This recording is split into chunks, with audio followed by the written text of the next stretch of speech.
Welcome to this session, which is going to be about false shuffles.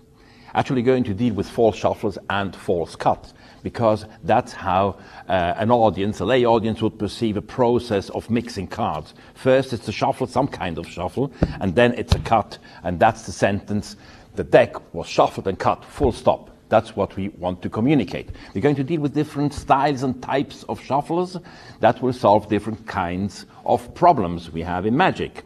Like different tools solve different problems. And before going into technicalities of the slides, of the combinations and all that, I would like to ask you a question. What do you think is the most important thing with false shuffles and false cut? Technique, smoothness, precision? Well, I tell you, the most important thing is not so much the technique. Of course, it has to be invisible.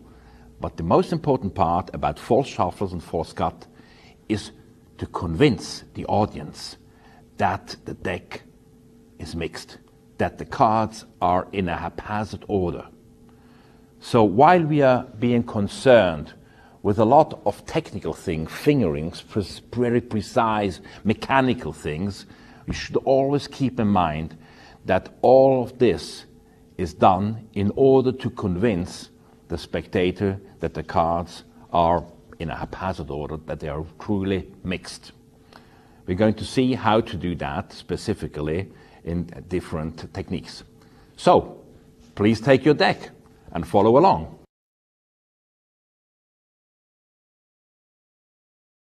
Let's start with false cuts. I found there are exactly 4 categories of false cuts.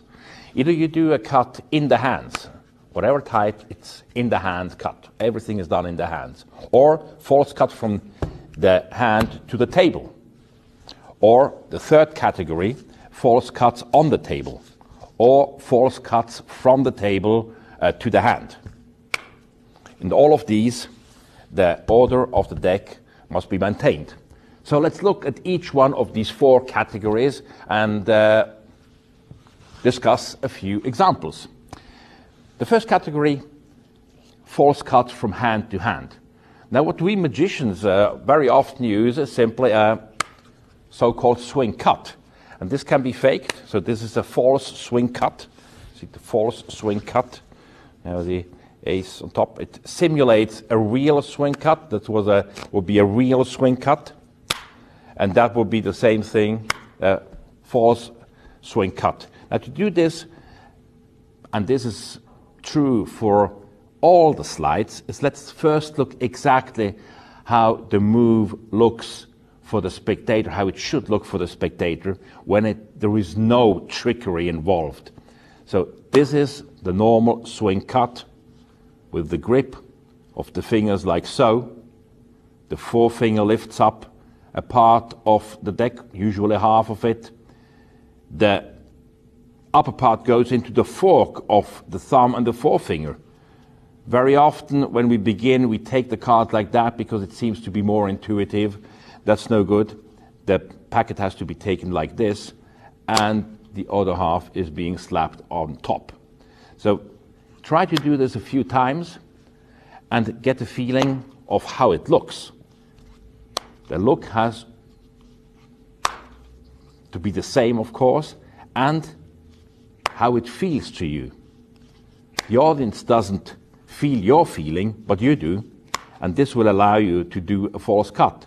So you do this a few times, the real cut, and then try to remember how it looks and how it feels, and then go into false cut.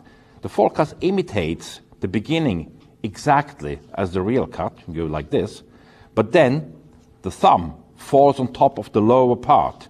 So this is like this, like this. Let's do this in slow motion. You go like this, you go like this, you go like this, you go like this. So that's how it looks in real time for a false cut. This is the real cut. This is the false cut. This is the real cut. This is the false cut. This is the real cut. So you can try to alternate that, or to do in 2 and 2 and 3 and 4 and 5. And with time, you will be able to simulate the false cut to look like the real cut. So that was the false swing cut in the hands. The next cut I call the Jennings cut. I think it's not been published, only in my book, Stand-Up Card Magic, and Gary Plant showed me several years ago. I think it's a wonderful thing. It imitates this kind of cut. This is the real action of the cut. We hold the deck at elevating dealing position, extract a part from the bottom, drop that upper part, and slap the rest on top. So that's how the real action look, and the fake cut should look exactly the same. So if that deck is held again at elevated dealing position, and instead of grabbing the bottom part, I grab the top, but angle it in such a way that the audience cannot really see on the top. I will angle it downwards, so for you now, so you can see that. It goes like this. There's the scraping sound. There is this, you have, when you do the real cut, you have this scraping sound, which is produced over here, and this is the same. The other packet falls into the hand, and the rest is slapped on top. That is a very good cut to be executed while standing up, so in parlor, stage situation. But of course, it looks very good also in close-up if you're in a situation like that. You go like this. The sound, the move, how it looks, is very convincing. So that's the Jennings cut. A third category of cut, actually, when I'm opening a door, is if you want to really emphasize the cut. That would be any type of so-called flourish cuts. You know, this type. I'm sure you know dozens of them, and some among you who can do some very virtuoso things. Well, normally I agree with Di Vernon when he used to say there is no place for comedy in magic except that which comes out of the situation. And of course, there is a lot that comes out of the situation. The same holds true for flourishes. I think if the flourish fits for some reason into the proceedings of the trick, then it's a good thing to do it. Otherwise, to do it just on top of it without it having a meaning in the context of the trick, in my opinion, it's too much and it has to be avoided. But let's say we have done some kind of false shuffle, which we're going to look at in just a moment, and now we want to emphasize the cut. We could say the deck has been shuffled, and let's give it a simple cut like you, sir, will probably do, or something like that, you know. So let's see at this particular cut. I am going to take just one example. You find a lot in the literature under the term flourish cut and flourish false cuts. I call this the flip-flap cut, and I'm not able to credit that. I never found out who came up with that beautiful cut. It's in a Card College, Volume 2, and here's how it looks. You swing cut a first third into the left hand. This packet is swung over. Yeah, so it'll go like this. So it's like this. Then another half is you swing cut another half over there, but take the first part, the first third, open that up as well, bring that back into the fork, and now close both halves. So this is the way it looks. And there is a certain, it's a simple flourish cut compared to the ones that exist nowadays. The reason I'm including it is that it is a category of false cuts that can be sparingly used, be very useful. So this is the flip-flap false cut. Let's go to the second category, which is hand-to-table false cut. Now, the most simple way to cut a deck from the hand to the table, how is that? That will be here, right?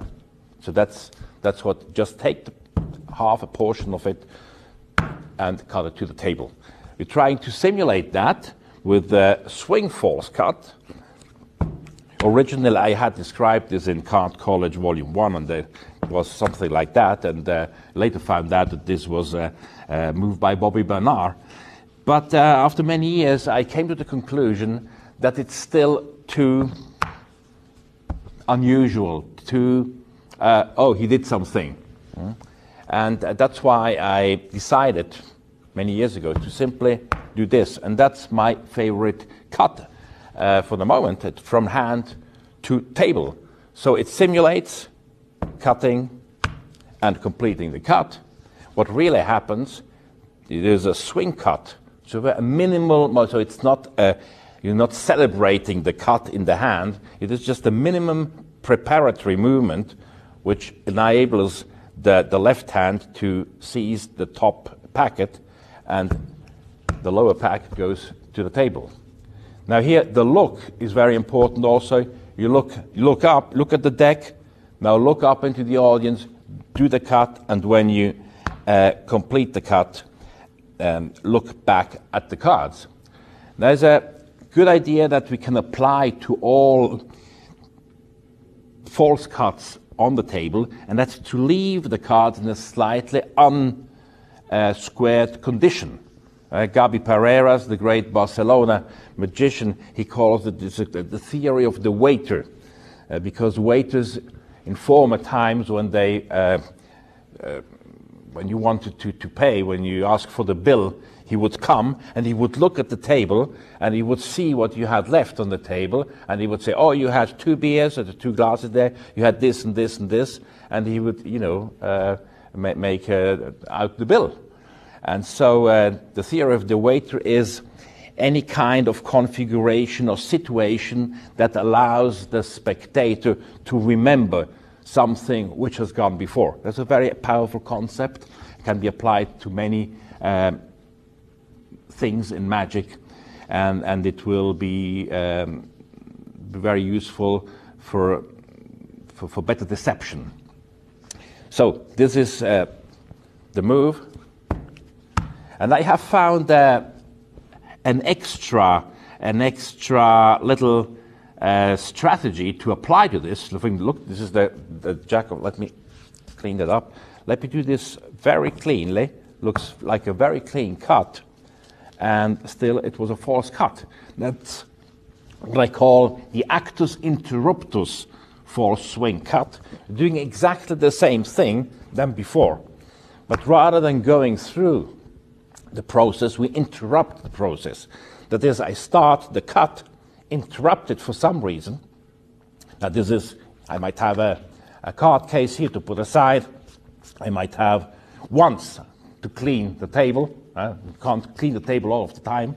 Or say something to a spectator, go back, and now clean it. That is very, very deceptive. If you see this the first time, you're fooled. So this is actus interruptus false swing cut.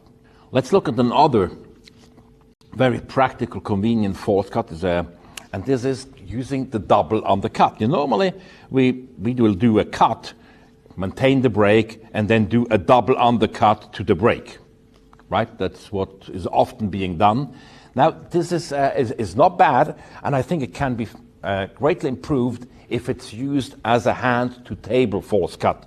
That is, we do a first cut, swing cut, or whatever. I prefer to have a swing cut, slap it on top to have the sound, but of course we keep a little finger break. So a little finger break kept. And now we do a cut. And this can be accompanied by saying, let's give the deck a cut. Actually, today is Friday. I usually give it 3 cuts. 1, 2, 3. And again, we have the slightly unsquared configuration, which after a while, or when we pick up the deck, we're going to square. So here what it is, again, maintain a break, do a double undercut to the break, which means cut about half of the lower portion to the top, leave it a little bit askew like this, then in the next part, cut all the cards below the break, again, leave them askew, right? So this is the action, and it's done on the table. So I cut a little half of the portion, slap the deck on the table, and the entire thing on top. And that's the same. So let's give the deck a cut. Actually, today's Friday, let's give it 3. 1, 2, 3. So this is the double or triple undercut false cut. So let's move to table cut. Now there is an infinity of ways of achieving this. We're just going to combine 2 cuts into what I have dubbed the educational cut. Educational cut because we are telling the spectator something. And here's how the educational cut goes. I say, well, let's cut the deck. Now, normally when we cut, we do what we call straight cuts. But, of course, as you might know, when you do straight cuts, the order, the cyclical order of the deck is not being changed. That's why years ago, famous card expert John Scarney came along and he invented, and he recommended everybody use the so-called Scarney cut, which means that you don't just give a straight cut, but you also give center cuts, at least 2 center cuts. So a really good cut that also mixes the cards would be 1, 2 center cuts and a straight cut, or vice versa.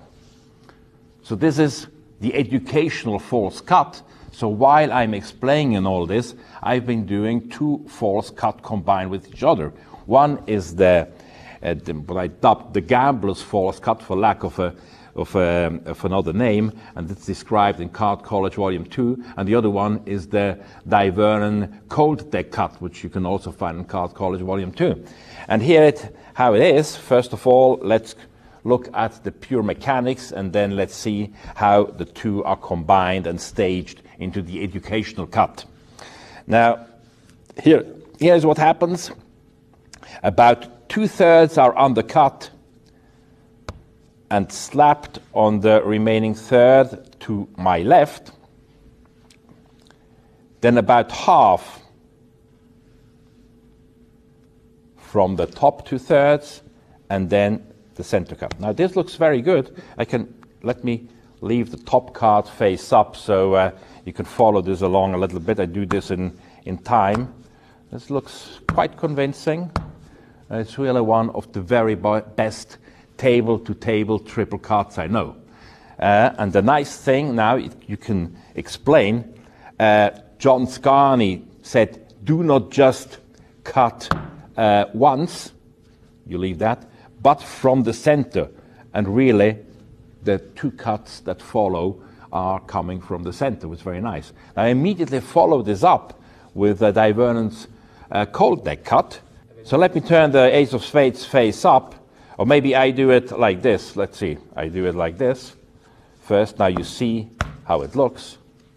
Now let me do it again with the Ace of Spades face up. So here's what happens. This one starts with 2 apparent center cuts and finishes off with a straight cut, apparently straight cut, and in the process the whole order is being restored. So a packet from the center is taken out. So to facilitate this, the forefinger lifts up like in a swing cut procedure, like so. Thumb and middle, I like to use the middle finger here you can use the ring finger if you like, but take out that. Come back. To facilitate the taking over of the broken packet, I swing it a little bit inwards. So by doing this, you get easy to grab. You drop that, and now this is apparently put on top, but a break is held. Now the way to do this in a practical and safe manner is to bring back the packet at an angle. There are different techniques of doing that, but this is the one I favor. You bring it back like so, which is very easy for the left thumb to maintain a break. Now the break you can then milk square the deck on this side. You can transfer the break to the other thumb and milk square on this side if you like. And then comes a very important thing. Rather than cutting directly into the break, slide the whole pack forward on the mat. So sliding it forward creates the illusion that there is no real, there is no separation, there's no control over the cards. It looks much better. So let me do this again once. This is how it looks. And this is how the whole educational cut will look. You say, if I cut the deck normally, the cyclical order will be maintained. But if I strip out packets from the center, like this, and then give it a final cut, then the cards will not only be cut, they will also be mixed. And this is the educational false cut. We come to the fourth category of false cuts, which is false cuts from table to hand. Now, one of the most convincing is still the J. Aussie false cut. 3 packets and the order of the deck has been preserved. But very simple, very straightforward, and after a convincing false shuffle and while introducing the topic or saying something, look at that, it's very intuitively, it looks right. I think it might even look better. You might like it even better to do it this way, from the hand to the table, and then go like this. I think so. You can pick your preferred version, just 1, 2, 3. And although this is the wrong way of doing it, I mean, it's the false cut, it looks better than if it was done the right way. Let's discuss 2 more false cuts in this context that belong to the category of what may be restoring the cut or table shifts, which clearly are slides which come from the gaming table. Most of the card technique anyway is coming from the gaming table, but there are some which are more typical. And here we have a category of cut where the spectator cuts the deck, like it's usually done at when any card play, the deck is shuffled by the dealer. It is given to be cut to the person next to it. You complete the cut, and go like this. So this can be interpreted in a clumsy way. It can be interpreted in an elegant way. So let's look again. You go like this, you go like this. Now you drop or you leave back some cards. You can carry them and drop them if you like, or you can just leave them on the table. This is very easy to do if the top packet is being slapped on top, stepped, and we'll exaggerate the configuration so you can see it. The momentum and the cover of the hand impede the spectator from perceiving that. I look on the other side. Now I cross the look. I look, oh, I left them. Don't say anything. Don't try to act. Oh, no. Just look, then cross back again and look back again. So here is the mechanics are very simple. Is this, like this, take that, you go back with the whole part and pick it up. These are the mechanics. And you can be done either holding the deck on the sides. It can also be done holding it on the ends, right? Same thing like that. It's always the important thing, more than the mechanics even, is the timing and the look. So you go here, you already start to say something. And say, I'm going to bet $5 for this trick. Oh, sorry. And what are you? You don't have to bet anything. If I lose, you get the money. If I win, you have something like that. That has to be seen in the context of the trick, of course. That's a very useful thing. And there's variations of that. And years ago, Andy Wimhurst came to see me in Basel, and he showed me a very nice move which I had never seen before, and I think it's never been published. It's called the Filipino Freddy Hop. So it looks like that, and I want to show it in a context. Let's say I have made a prediction. I say, this box contains a prediction, which I want you to look at in just an instant. Then, of course, we do some kind of false shuffles, which you're going to look in just a minute. We do some false cut, but also have the spectator cut. And say, of course, you can cut too. And he will cut and say, okay, would you take the prediction, have a look at it. The deck, I insist, has been shuffled, and you cut, yes. And, of course, the order has been restored completely like at the beginning. Now, it's a very clever bit. The context, the card sheet would use it, is he would put the chip in the pot, but the chip would be short. So rather than being in the pot, it would be here. So as the spectator cuts, you have the same configuration than we had in the preceding false cut. You go like here. We come back, and the whole packet is taken, the chip shown into the pot, and the cut restored. Now, if you look at this slowly, you think it wouldn't deceive a blind man in a dark room. But if done with momentum, if done in the situation, I can assure you, it's a total fooler. Would you please cut the deck? Yes, so would you take the prediction and look at it? The deck is over here. It has been shuffled and cut, and whatever the effect requires, it can be done. Well, that's the Filipino Freddy Hop. Thank you very much, Andrew Wimhurst, for showing it to me. And to close off this section of false cuts, let's combine all four cuts, all four categories to cut, in what I've called the taxonomy of false cuts, false cut. That is, I'm explaining to the spectator what I'm doing. I'm saying, let's, after the deck has been shuffled, for instance, yes, let's assume the deck has been false shuffled, and now I will say, now let's cut the deck. Actually, there are four ways of cutting the deck. You can cut it from hand to hand. You can cut it from hand to the table. You can cut it from table to table, or you can cut it from the table to the hand. And of course, I still have my ace of spades and the order of the complete deck being respected. So that will be a quick explanation, and it contains practically everything we have seen up to here, even simplified. The first cut is a real cut, but I retain a separation with the little finger.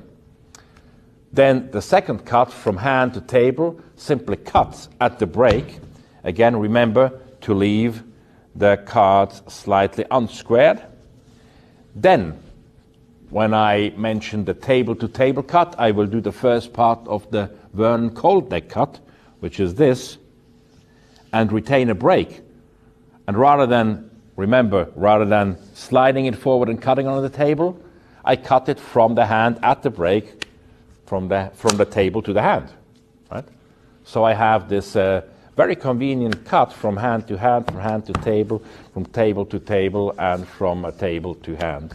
And I have educated the spectator a little bit. At least he feels like, oh, it's interesting. I never knew that you could cut in four different ways. But as I've been doing this, I've false cut the deck. Now, you can also, if you want to be a little bit more sophisticated, you can do it with triple cuts.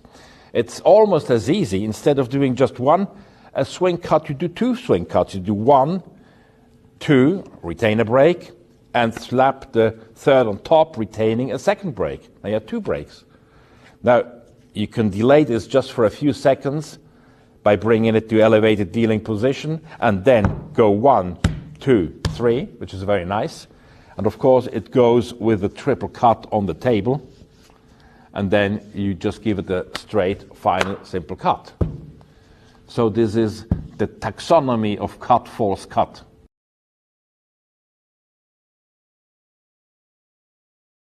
In this section, we are going to discuss different styles and different types of false shuffles. Now, let me briefly just say a few things about stock controls, because a large part of the use will be to maintain a top or a bottom stock. Here is a shuffle that's, in my opinion, very convincing, and that's little used. And we're going to see a full deck false shuffle in just a minute. But this the way, at least in Europe, many people shuffle cards, and even those who do not will recognize that this is a very random-looking shuffle. So it complies with our intention of convincing the audience that the cards are really mixed. And it's a super wonderful shuffle, a very easy shuffle to control a bottom or a top stock. So let's first look at the top stock. So you start the shuffle. I call this the over and under overhand shuffle, the over and under shuffle. They haven't found a term really in the literature. It doesn't really exist. But I think it's for us magicians performing, for lay people, it's a wonderful thing. So as you can see, it's very easy. You just keep at least the bottom stock, and that's what you leave on the bottom. You can use exactly the same technique to control a top rather than a bottom stock. In Magic, it's perfectly legitimate to shuffle cards face up. So do exactly the same thing than we did before. You shuffle a few over, under, and then go back, and we have retained the top stock. Now, let's look just a few comments on the normal overhand shuffle, which is this one, which is very useful in combination with a cut or without the cut to retain the bottom stock. I've dealt with this extensively in Card College Volume 1. But instead of using the in-jog, you're using an in-jog throw, which I think is first very practical, second, it looks better, and third, it's even safer. So here's what happens. Our stock is on the bottom, shall be the 4 aces. The overhand shuffle is started in a customary manner, and when I reach more than the block, rather than in-jogging a card, I just throw the block. I throw it on top, retaining a few of the bottom cards. Doesn't matter how many, just retain them. And then, when going down, in-jog them. So that will allow me to pick up a break here under the in-jog. Remember, 1902, Erdnase said, if you're using the nail to overcome friction, you will avoid carrying, accidentally some cards with you. So it's a very good idea to bend the outer phalange of the thumb, and the nail will slide along the face, and you can bring that to the bottom. So here's how it looks, and it's much safer than doing the in-jog. Another way of doing it is to leave the last packet up-jogged and now to tap it down. This is a technique that was described by Larry Jennings, and it's going diagonally. It will go into an in-jog configuration, and again you can either undercut or you pick up a break and then shuffle off the block at the break and shuffle off the rest on top. And yet a different way of doing it, which is very useful in certain situations, is to keep the up jog and slide, or let the deck slide into dealing position. Now I have this configuration here, covered by the end grip of the right hand. Now when I square the packet, I obtain a break. And now I can do a real thing, which is a multiple cut to the table. And the first cut is, of course, at the break, which brings the bottom stock again back on the bottom. And that has a wonderful feel.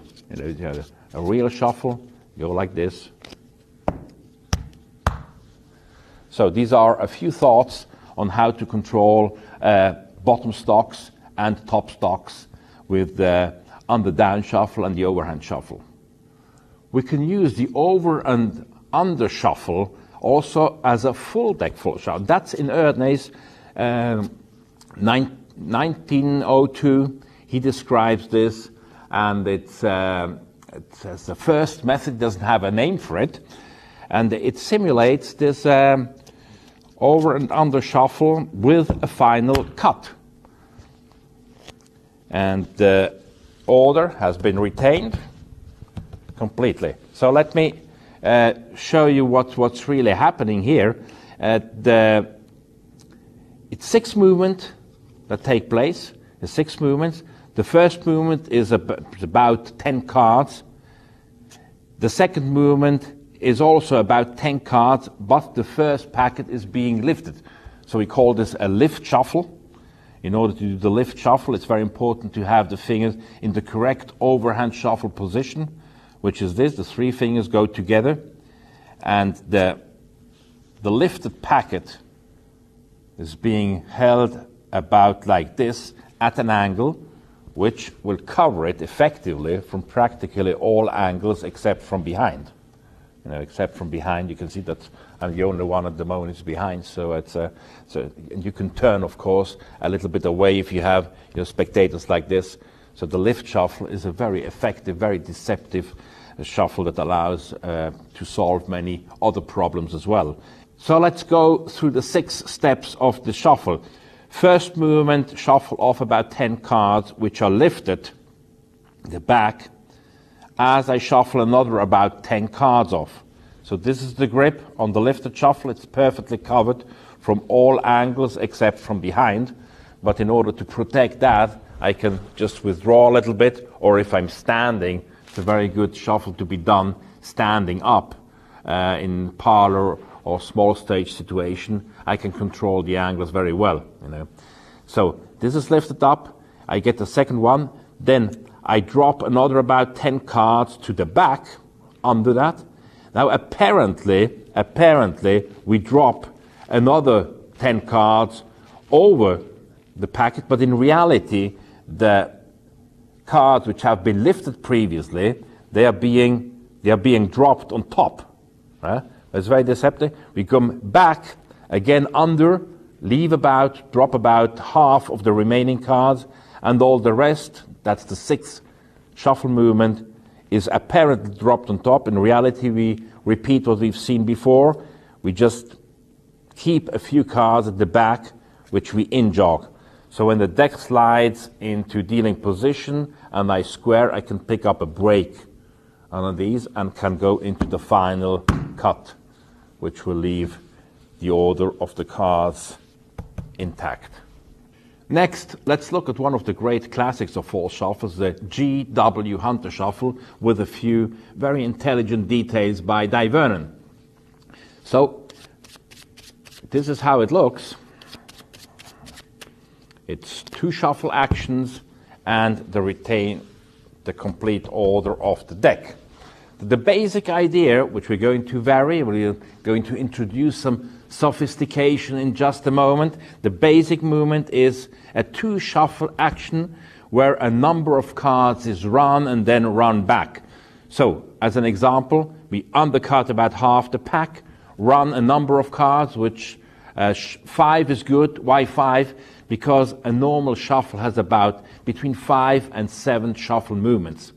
So if you were going to do a normal shuffle, an innocent shuffle, it would be 1, 2, 3, 4, 5, 6, 7. Yes, that would be considered a normal shuffle. And so let's try that. So let's start with the deck in red-black order to give a hint. And on top we always have our ace of spades. Undercut about half. Run 5 cards. 1, 2, 3, 4, 5. And now throw the rest in jogging the bottom cards. Undercut at the in-jog and rerun the 5 cards. So 1, 2, 3, 4, 5. Now here I like to follow the advice of Gordon Bruce, who told me that's a very good idea. Look, do the in-jog as you did before, in case somebody has followed that or seen that you've done that. It's to no avail here because you can now square the cards and drop them on a table. So that in itself is an excellent, easy, simple, straightforward, and safe shuffle. The only thing that can happen here is that you don't get the card. Now, there are 2 reasons why you don't do it. Either you have dry fingers. Now, you have dry fingers, it's a good idea, and if you're past 40 or 50 or older, you will have probably dry hands to use any of these commercial finger moisteners. You can enter finger moistener into Google and you'll be spoiled for choices. This is just a band sort quick, but there are other ones which are as good. And you can put that a little bit on your thumb like this, and that will keep the thumb sticky, not too much. There are little tricks to moisten the thumb. Now the most inelegant way is just licking your thumb. That really looks very bad. So occasionally you can, a trick you can use is just say, excuse me, and just touch your tongue to the thumb when you do that. Of course you can do that once, maximum twice. Or you can, if you have, that your skin is a little bit fat, you can go like this, or do the thinker's pose and transfer it, or you can have a glass of water. If you have a glass of water, it will have some condensing water on the glass, and so you can touch it, take a sip, and you can moisten your fingers. But usually using water is only good for about 4 to 5 seconds. After that, the water will evaporate and your thumb will be drier than it was before. That's why applying such a cream is a good idea. You can even make a little mise en scène with it and say, ladies and gentlemen, there are easy and there are difficult tricks. What I'm about to show you now belongs to the very difficult category. And just do it. And people will wonder and say, what did he do? You know, there's an idea by Jack Merlin in The Pack of Cards.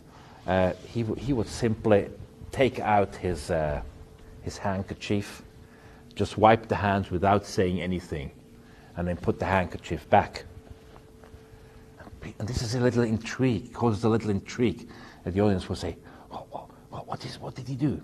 So things do not always need to be done, in a hidden way. You can also make them part of the staging.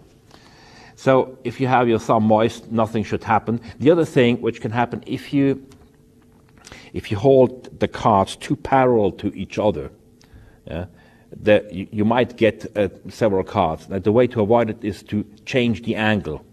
So you have an angle like that. This will allow your thumb to give more pressure on the cards, and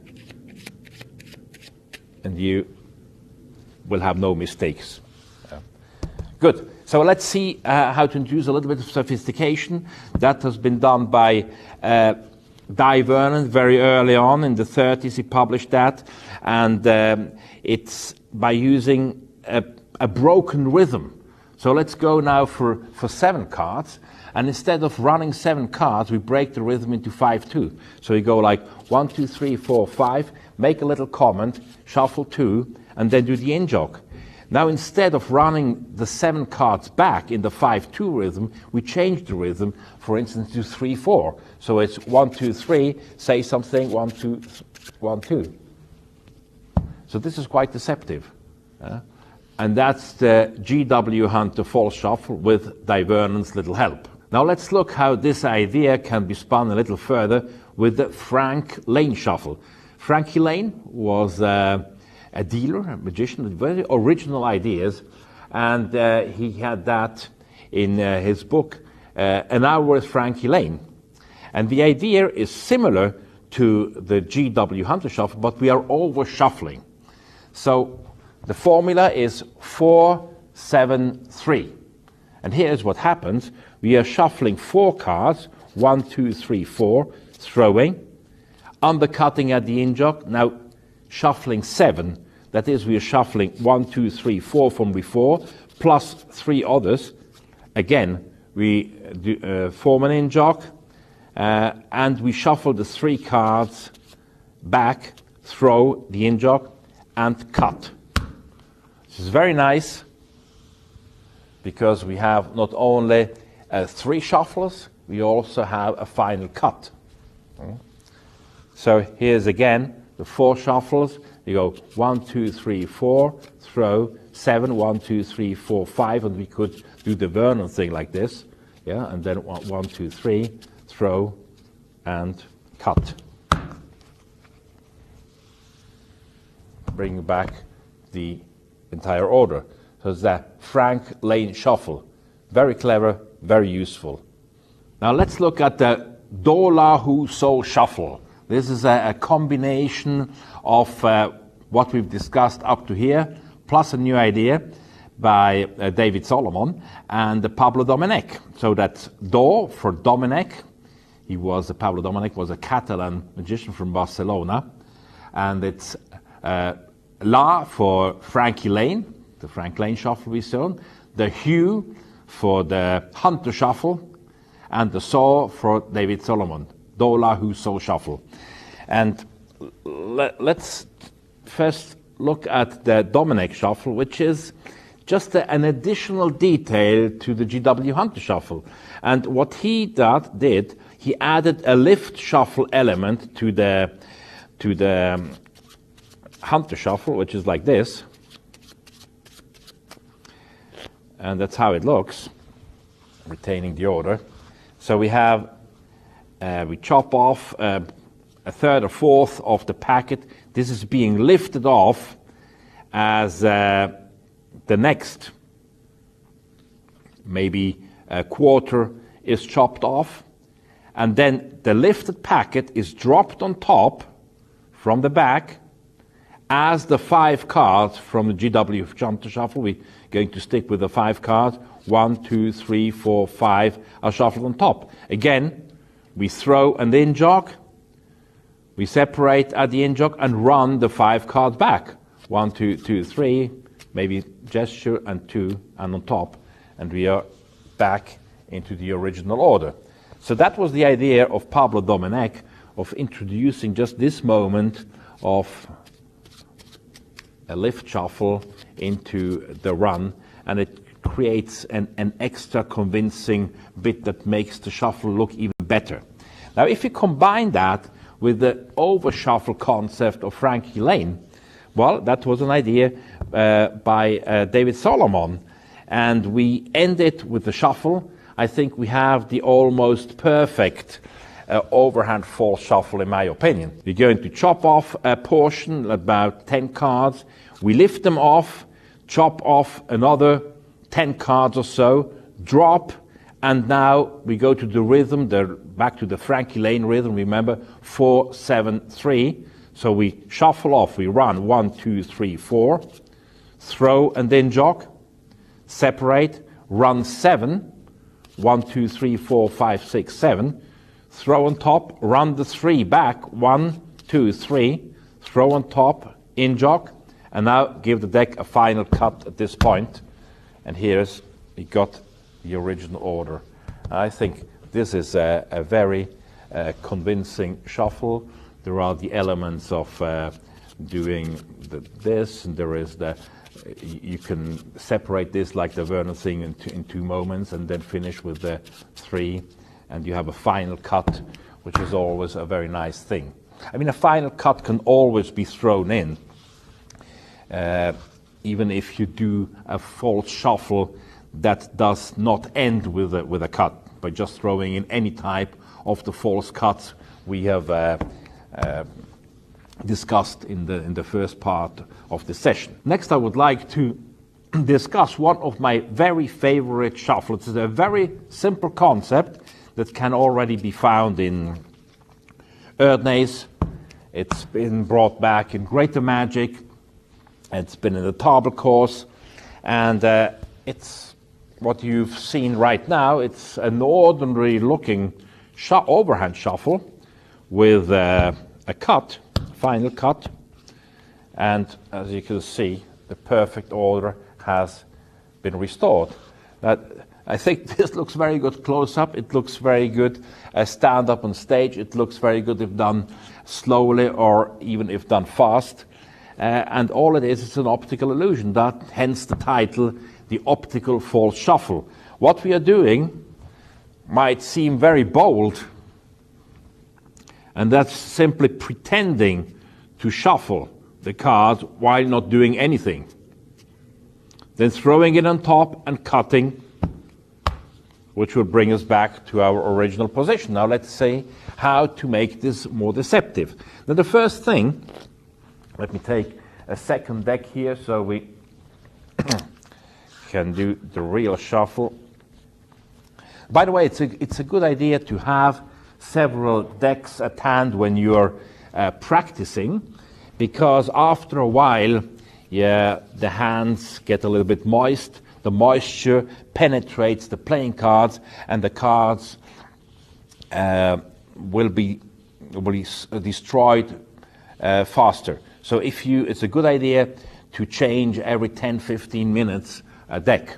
It's also a good idea, while we are speaking about that, to take different qualities of decks with different finishes. Maybe you have some with linen finish, you have one with a plastic coated finish, because this will enable you to perform the slides with any type of deck in case you're interested in performing with borrowed decks.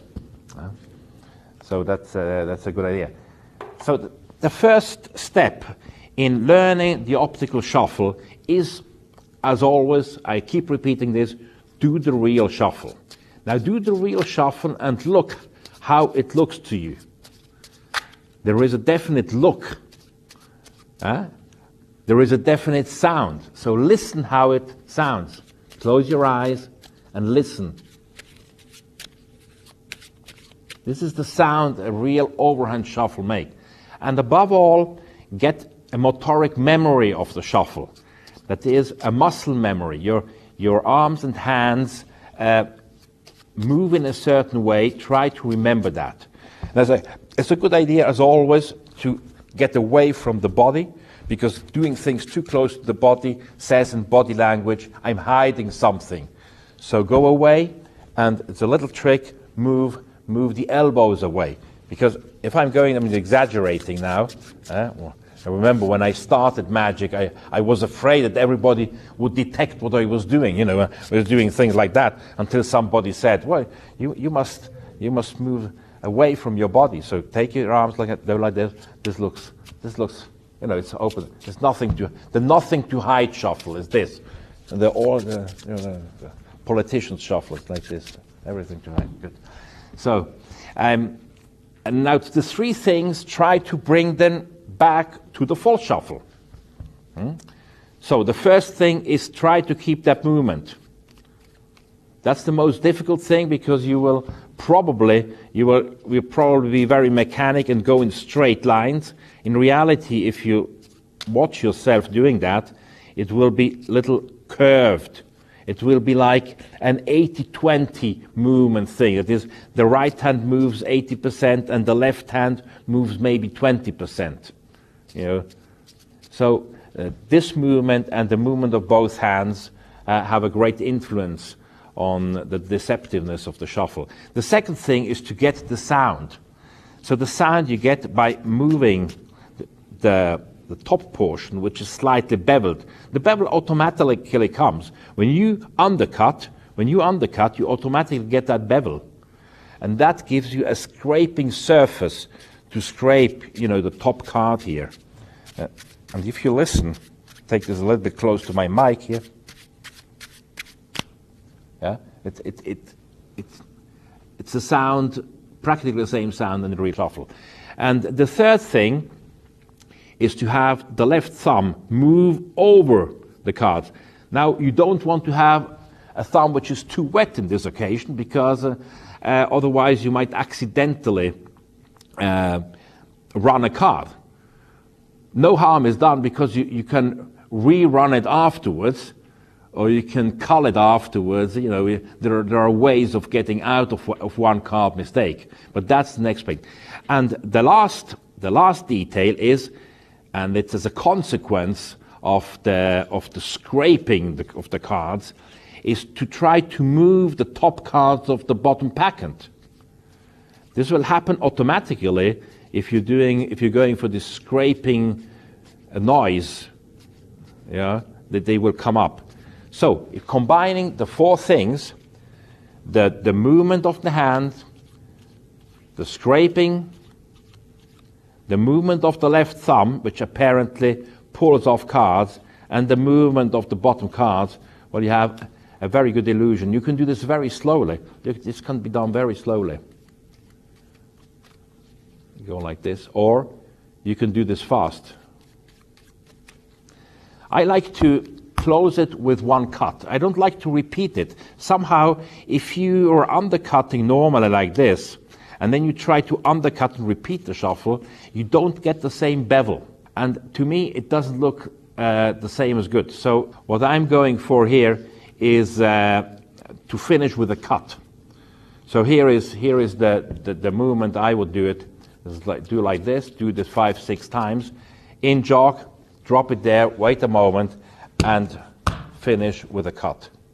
So that's the optical false shuffle. In my opinion, it's one of the very best shuffles you can use in close-up and parlor and stage work. To close the session off, let me talk about a very interesting, easy and safe shuffle, which is the Greek shuffle.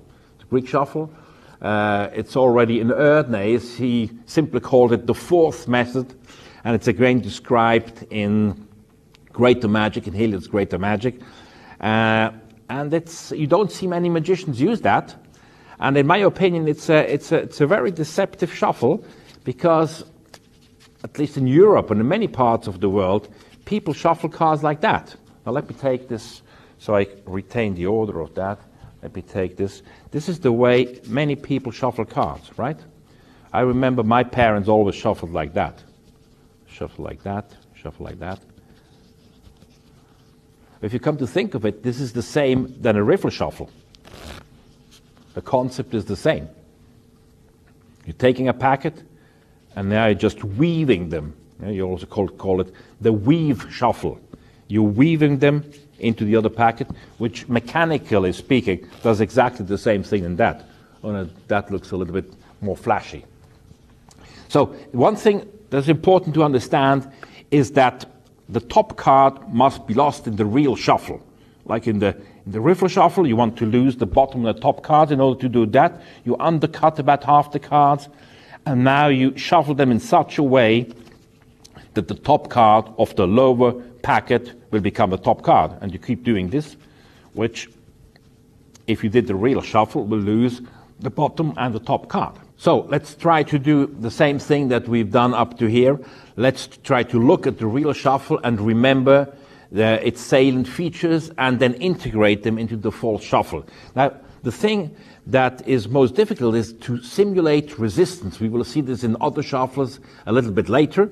But the most difficult thing here, when the cards are weaved into each other, the first moment needs a little effort so the cards enter into each other, and then there will be a little resistance to bring them square, right? So remember how this resistance feels, and afterwards try to bring it back in the false shuffle. Also, this results in a little sawing movement like this. And I'll go like this. So this is the real motion. Okay. Now let's try to do this with the false shuffle. The false shuffle, you undercut. This is exactly the same. And as you undercut, you lift up, you pull up bottom cards, right? The central cards. Now I'm going to keep this to exaggerate, to make the point. And you're simply dropping these cards on top. So you're relaxing your grip on the cards will drop on top, a few cards from the bottom will be retained. And now that's where you're simulating the weaving of the cards. So here's how it looks. And if you try to seize, you grab those cards which have been pulled up, right? You pulled up the cards, you drop them here, and you grab that few of these cards along with those cards from the top packet will create the illusion. Look at that. I think you can show this on camera in different angles here.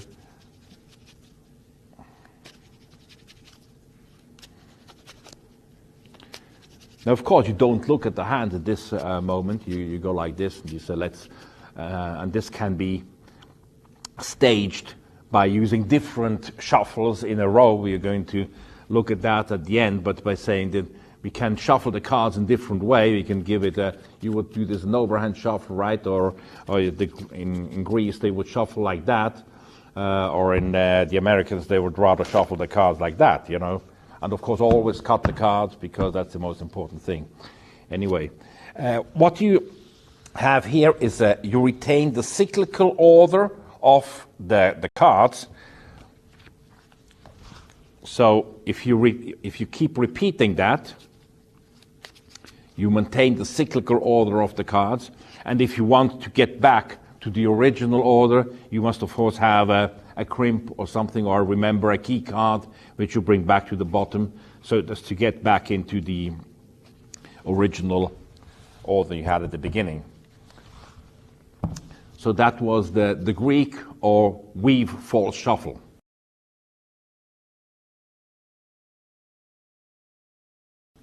In this section we are going to discuss various types of false riffle shuffles. Now it's a huge subject. I'm going to try to discuss some of the most interesting, practical and safest methods. Now first of all, bottom stock control, which can also be used very similarly as a top stock control, because that's an application that is necessary many times in tricks. The bottom stock is also much easier to control, and it's very hard to follow, even for experts. If you're following this type of control, it's almost impossible to see what is happening, or to even think that a part of the deck could have been controlled. It has been. We've kept the 4 aces on bottom. So here's what in Erdnase is called combination cuts and riffles. And I brought that back in the chapter on riffle shuffle in Card College Volume 3.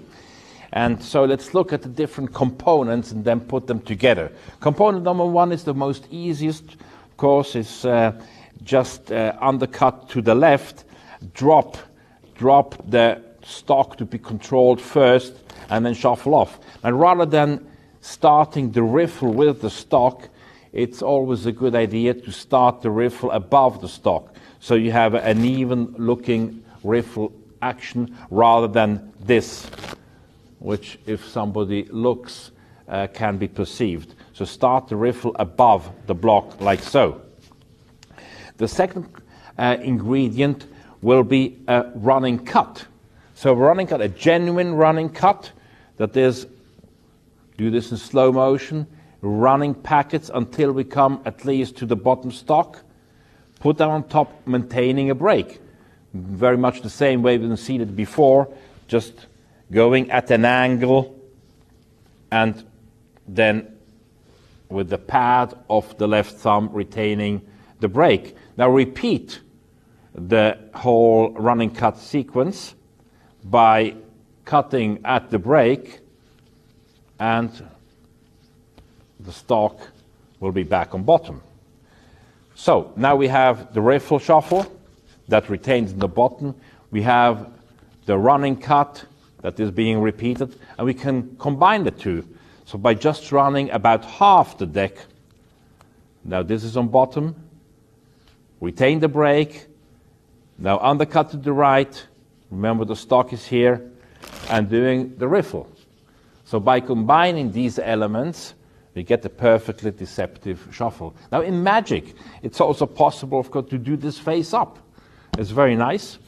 Why not? Let's shuffle the cards face up, you can say. And of course, that will be very deceptive. From time to time, it can be done. So you can use exactly the same technique and procedure to retain top stock. We will see a little bit further on, as we are looking at the Zaro shuffle and the push-through shuffle, of other ways, other methods of retaining the top stock, which are a bit more sophisticated. Before getting into the tabled riffle shuffle types, let's do one in the hands false shuffle. Now, there's been a lot of evolution in this sector, but here is the one I consider to be the easiest, safest, most straightforward. I described it in my own book, in Card College, Volume 3, and it's an idea by Ed Marlowe, and it uses it's perfect to be done standing with a table, or you can replace the table with your thigh. You can square them on the thigh, or as we are now, sitting at a table. Now what happens, it starts with a waterfall shuffle, or with a riffle shuffle in the hands, by the standard way, releasing the bottom part, taking it over, starting with the right part and ending with the left. Now I go and I tap the cards on the table. The cards are tapped on the table is a very common way of doing that in family games. Yeah, it looks as if the cards were squared. In reality, we have a huge, offset here. It's a full inch, 2.5 centimeters, 2 or 3 centimeters. It's like that. But since we have the left fingers that cover the side jogged cards effectively, nothing can be seen. Now we bring the card to a horizontal position. Now we need to cover, of course, this and this part where the telescoped card would show. And in order to do this, the right hand changes the grip like so, and the left hand changes its grip like so. and it will be very easy now to give it a cut. Just angle the packets and slap that on top. So this is really a very practical and innocent-looking way of shuffling and cutting the cards in the hands that will retain the complete order of a deck. We're coming to one of the most useful and famous false riffle shuffles on the table, which is the Zarro shuffle. Herb Zarro, great friend and mentor for many years, came up with the shuffle. I had the pleasure of meeting him several times, and being instructed. There is a wonderful DVD out by Meyer Yedid on the Zarro shuffle, where you can pick up for an hour and more tons of details and applications above all. I'm going to be concerned about the basic applications as a false shuffle. Now let's first look at the Zarro principle. The Zarro principle can be tracked back quite a bit. We find the idea of shuffling cards like this already in 1786 in Descranes' Testament de Jérôme Sharp, and later Hofzinser would use that to cut the deck to a specific card, apparently showing the cards in from the side and thus transferring a card from the center to the top as a card control. And the French were using it as a card control by holding a separation, separating the cards at this point, apparently shuffling in the cards as they were shuffled at that time. You're going to see that a little bit later with the Charlier shuffle. Now that's the concept in a way, and you might be familiar with this kind of very rough shuffle that's in the old magic books, and that has part of the Zarro principle in it, where the cards are riffled, the corners disengaged and brought back into their original order. There are even shuffles that will use that in this form, and if you look into the audience, this can be even done in a deceptive way. You know, what Herb Zarro brought in was to first of all use that position rather than that V-shaped position, and the second thing is to use one or several cards as covering blocks. So let's look at these things one after the other. First of all, the basic principle. Undercut to the left, overcut to the right, and now shuffle regularly, but leave a little bed on the left. This is technically not necessary, but it makes things smoother, especially if you're working on a tabletop which doesn't have a lot of give. Now, if you have a table with a mat or a lot of give, this is not necessary, but it's good to learn it, to do it always the same way. So I recommend leaving a bed of about 10 cards. Again, don't riffle them off, but start the riffle at the block. You know, go like this. And now the cards are being disengaged and put back under this covering block. At the moment, we don't have a full deck control. We are shuttling a few cards from the center to the top. In just a minute, we are going to look how to make this a full deck control where every card remains at its original place. So let's look at the details now, the mechanics of the. When I started to learn this shuffle, I can remember 1978, this is the way I was taught, you know, by putting the cards up like this. And you had huge cover, you would set up the cards like that, and the cards would go like that. So that's a long way from that handling to a more sophisticated handling, which should just look like so. And it happens in 3 steps. First of all, we have the shuffle, leaving the bed, and the drop. Now, what has to be avoided is these fans that were often seen when a beginner does the shuffle. Huge fans. Herb Zarro always said, you just drop the packets. So you're left with 3 or 4 or 5. You're going to look at this a little bit later, and you're left with a little block on your right. You just simply drop the blocks, and as you block them just a fraction of an inch, you just leave them like this. So this is the configuration, not more. You don't want more than that. As you can see, the cards, the 2 packets, are still in a slight V configuration. We're going to straighten them out. Now, by straightening them out automatically and without these being seen from the front, the cards will disengage from the back. So let me go back here and show this again. You can see this from the back. As the packets are straightened out, they are disengaged and the cards are pushed back or are pushed into this space. Now there are several points which are important here. First of all, when you're doing the disengaging of the cards, that for some reason some of the bottom cards catch onto some of the top cards, like this. And of course you're going to get a mistake into your shuffle. Bruce Savant showed me a wonderful detail, and it's beveling the cards. So when you cut and you tap to square, it's not just a simple innocent tap, it's a beveled tap. So this packet here doesn't look like much from the front, but this packet has been, and we're going to exaggerate to make the point, really beveled in a strong way. Now, if you riffle the cards like this, so look from the back. If I riffle the cards, look at that. They are almost not interlaced, which means that afterwards, when the packets are straightened up, the cards disengage by themselves, almost automatically.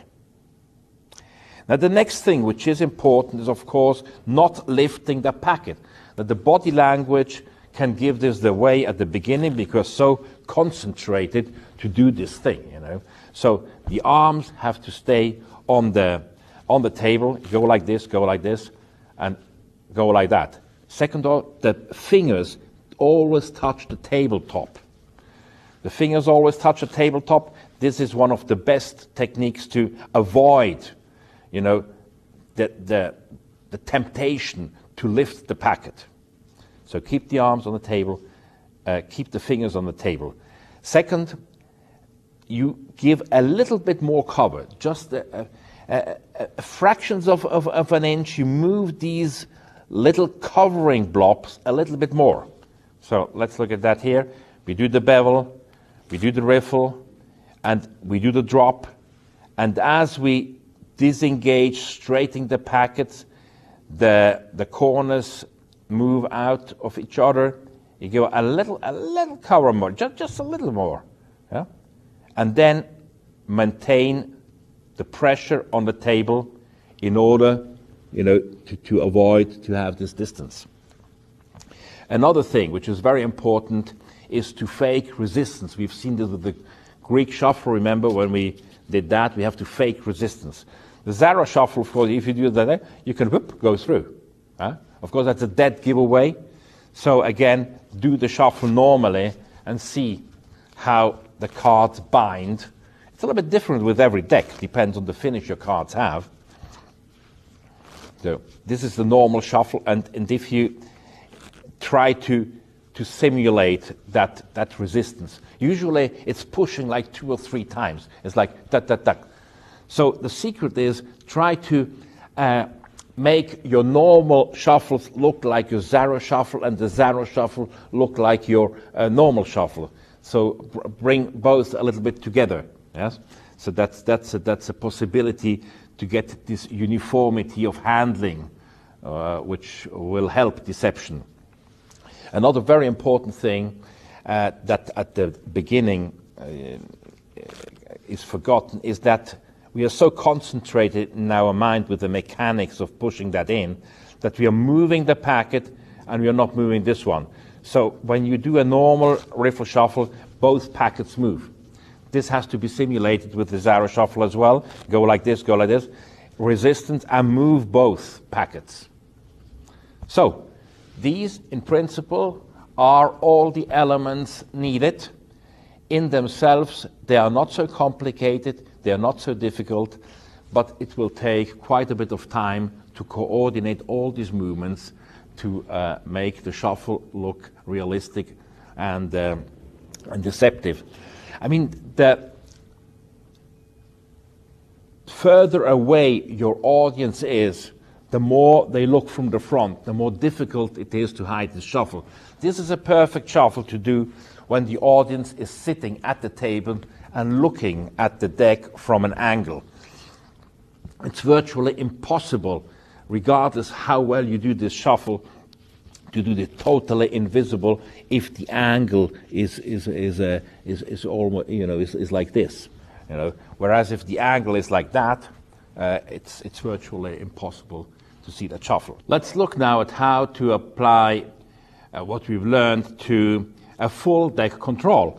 I mean, mind you, what we've done up to now is still very good for, let's say, a black and red shuffle, because if you cut less than the red block, you can now zero shuffle them underneath easily, and you still have a red-black order which is retained. So in many applications, what we have seen will still be very helpful.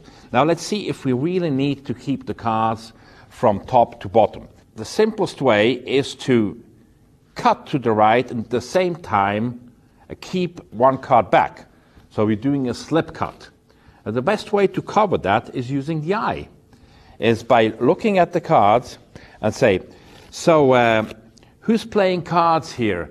They ask an obnubilating question, a clouding question, as Ascania used to say. Look at them, and that's the moment I do the slip cut. So look at the cards, look up and ask the question, do the slip cut. Now, we simply apply what we've learned before. We do the zero shuffle, but on the only one card. So it goes on only on the one card. It's exactly the same technique as we've seen, but we have one cover card. Now, if you want to avoid the initial slip cut, there are different strategies to do that. For instance, let's come back to the initial gambler's false cut. We did in the false cut sections. That is, we undercut. Let me turn that top card over so you can see that when you have our red and black deck. We undercutting about half the cards. We go into the first part of the gambler's cut, and as we bring this back, we slip cut as part of the cutting action, the top card. You can either go back and retain a break and then separate, or separate directly.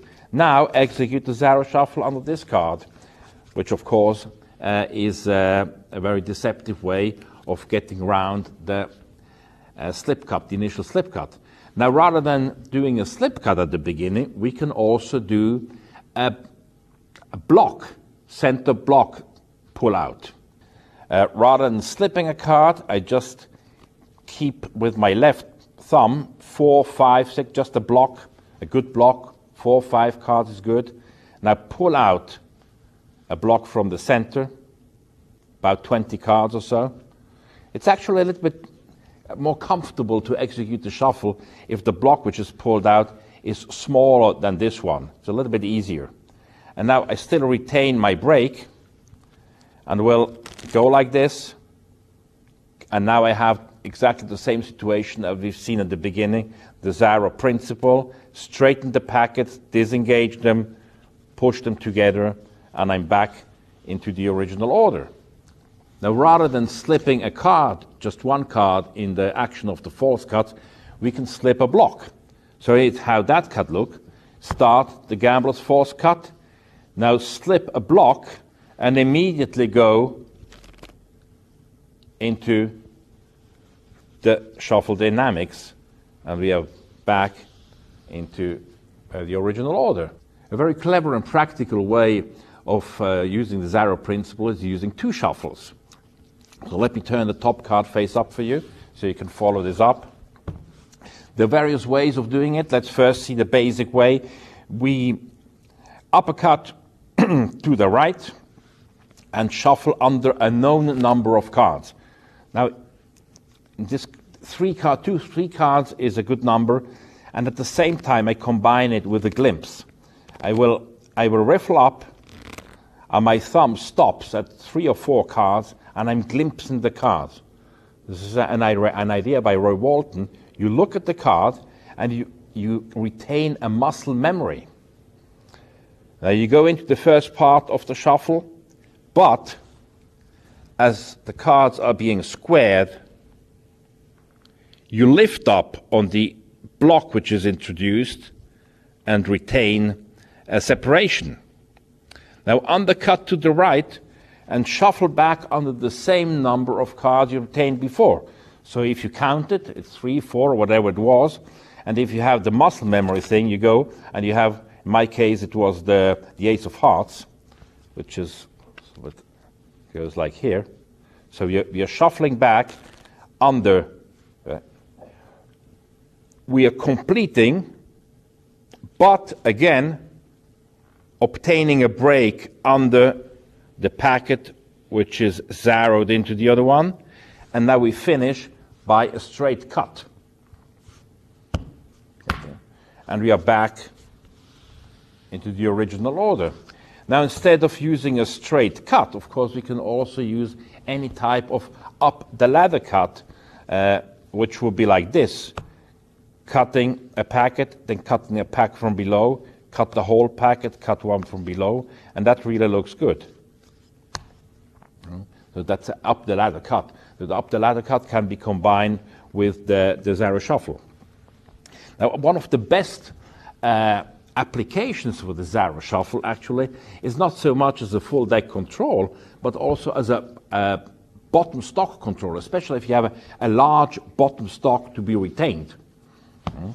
Because let's say you have, sometimes you may have like half the pack which you want to retain, so you're cutting less than half and then shuffling, zero shuffling under these. In our case, the bottom stock was the red card. You see, it has retained the whole position and order of all the red cards, whereas the black cards has had a shift of a block. So these are a few of the basics of the zero shuffle. Let's now discuss the basics of the push-through or pull-out shuffle. There's sometimes a confusion of terms in the literature. We'll counter it right now. And let's start with a simplified push-through shuffle, which was invented by Di Vernon when he came up with his Triumph shuffle for Stars of Magic. The Triumph effect was that the card was selected and then the deck was shuffled face up and face down, like so. The halves were clearly pushed into it. It was clearly shown that they were face up, face down, alternating. A snap of the fingers and all the cards would turn face down with the exception of the selected card. Now that was Triumph. That was the Triumph shuffle that Di Vernon published for this precise effect. At the same time, this shuffle, executed twice, is a wonderful full deck false shuffle. And so let's look at the basic first of the Vernon simplified push-through shuffle to understand the mechanics of the pull-out. Because the push-through shuffle, in essence, looks like this. The two halves are riffled into each other. With some techniques we're going to look at, the two are pushed through each other, and then they are pulled out again in order to restore the original order. Now let's look step by step how to make this more invisible and deceptive. And let's start with the Vernon shuffle.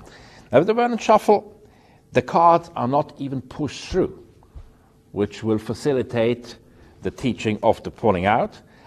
So cut about half the cards to the right, start to riffle shuffle them, releasing a few cards from the right first, and ending with one card. It can be more cards, but let's just use one card now to understand the principle. Now, apparently the cards are squared, and in the triumph effect, Vernon would do this in order to emphasize the action. But if you do this for a normal looking riffle shuffle action, you don't want to emphasize that. So keep the basic riffle shuffle position and apparently push the cards in. Now I say apparently because what's happening now is an optical illusion. It's an optical illusion based on the so-called plunger principle, which was popularized by Jack Macmillan, although it was invented earlier. And what happens is beneath the top card, the covering top card, the whole block of telescoped cards, without changing a thing, will just move over for the distance of, yes, like this half an inch, like a centimeter and a half. This will happen automatically. So by simply putting the tip of your forefinger on the top card and just pushing, you can try to do that like that, everything will move over. Now, if you keep the cards in the standard riffle shuffle position and just give it one push, it automatically everything will be covered, which would reveal the true condition of the cards.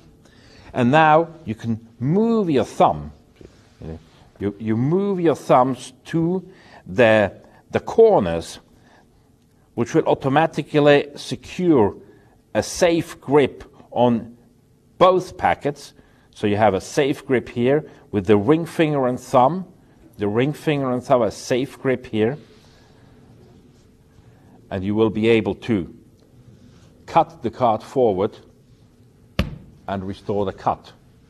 Let's look at this again. Cut to the right, drop a bed or start over the bed, as we've seen before. Drop one card last. In 1, 2, 3 movements, apparently square the cards. In reality, just one card moves over. And now pull out the cards. Now there are two little tricks that facilitate the pulling out of the cards. One is moving the deck back and doing the cut forward. So go like this, like this, like this, go like this. So it's more difficult for the eye to focus on the cards, and the pulling out is better covered. The second thing is what we call airing the cards, which means that once they jammed, they are in this configuration, the cards are slightly beveled. I'm going to exaggerate this to make this clear. They are beveled slightly to the back and then back to the front by pushing with the thumbs, which means that there is a tiny, minute distance being introduced between the cards, so they're being aired. That's why they're airing the deck. So you get that, and then you go back and do the pull out, and you will see that this will greatly facilitate the pulling out of the cards without having any hangers. So what we've done so far has obviously changed the position of just one card and retained the cyclical order of the rest. So let's put them back into the normal order and show how this shuffle done twice can retain the whole order. Now this is very similar to the concept we have seen with the Zarro shuffle. Let me turn over the top card. If I cut to the right and now shuffle under one or several cards, you can try it with several cards, let's just keep one card, and now do the fake push in, the simplified push through, and cut here, I will have added one card to the top. I complete, apparently complete, I slapped them on top, but I slapped them stepped, which means that when I come back, my left thumb, by pushing down, can easily take a break. Now I can separate the deck at the break and repeat the shuffle on the one card. Now if I again do the simplified push through by Vernon and then do the pull out and complete the cut, I will have my top card back on the top and the order of the whole deck is back again. So that's very similar to what we've seen with the Zarro shuffle. and it can be applied to the simplified shuffle. Now, this is really a great shuffle that can be used for stock controls, and we will come back to it a little later. So now let's look at the proper push-through shuffle. Here, the cards are really pushed through and pulled out in exactly the same way I've seen with the Vernon simplified push-through. So we have our ace of spades on top. We cut to the right. We start the riffle shuffle in a traditional way. Leave a bet, in other words, and finish with a few cards from the left, and start to push them in. Now, if we have been relatively tolerant in finger positions and fingering with the other shuffles, this one really requires a very precise fingering. And it's the standard riffle shuffle positions. Only the thumb and the middle fingers are holding the cards on the sides, on the opposite sides. The four fingers are like so, and the ring finger and little finger, which are going to play an important part in just a few seconds, are held like that. So that's the position. The hands are on the table. It's not like that, not yet. You're going to. So that's the normal position. Now what's going to happen, we are trying to push these through. Now, the first thing that has to be taken care of is that the two packets don't move like this, so that there is no movement like that, but that one packet, and that's this one, remains as stable, as firm as possible, and the other one will go through like this. So you're going to have this situation, and it goes through like this. So the responsible finger is the ring finger, which describes a little arc in a counterclockwise sense, a little arc around this corner. This card tries to remain steady, go like this, do this in slow motion, which, by the way, is the way to learn every slide, is to do it very, very slowly first until you know each moment, exactly each position and impression, and then pick up speed little by little until you reach performing speed. That's a useful concept to be that will facilitate the learning of any slide. So we are putting the hands up now like so. The ring finger and the middle finger push the corner around.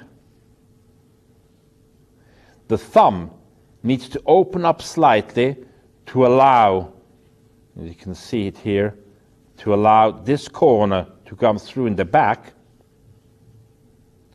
Just push through and then straighten out again with a combined action of the thumb and the middle fingers. So if this has been done correctly, you get that configuration here. And now you're in the same position than we've seen before with the simplified Vernon push-through, and we can apply the concepts there, airing the cards, moving back, and disengaging the cards in the cut. That brings us back to our initial position. Now let's look at a few further details. We start again. We go like this, 1, 2, 3. Try to look at your normal riffle shuffle and see how you move. Normally it will be 1, 2, 3, or 1, 2, 3, 4, or 1, 2. This is a question of style. Some will be sloppier, some will be more elegant and precise, and of course you have to adapt it to your style. So once this push-through has occurred, you can facilitate, or you can cover it by creating a little pyramid. Yeah, so if somebody looks from the top, somebody's looking from the top, it's impossible to see that the cards are protruding on this end, and still you have a safe pull-out. As a young man, I had an idea, which I later had to find out that it had already existed, like so many ideas. Johnny Thompson told me all that That's an idea that already exists. And the idea is to, rather than cutting two packets the same size, cutting a fairly small packet. And I'm going to exaggerate this now. They're really cutting a quarter.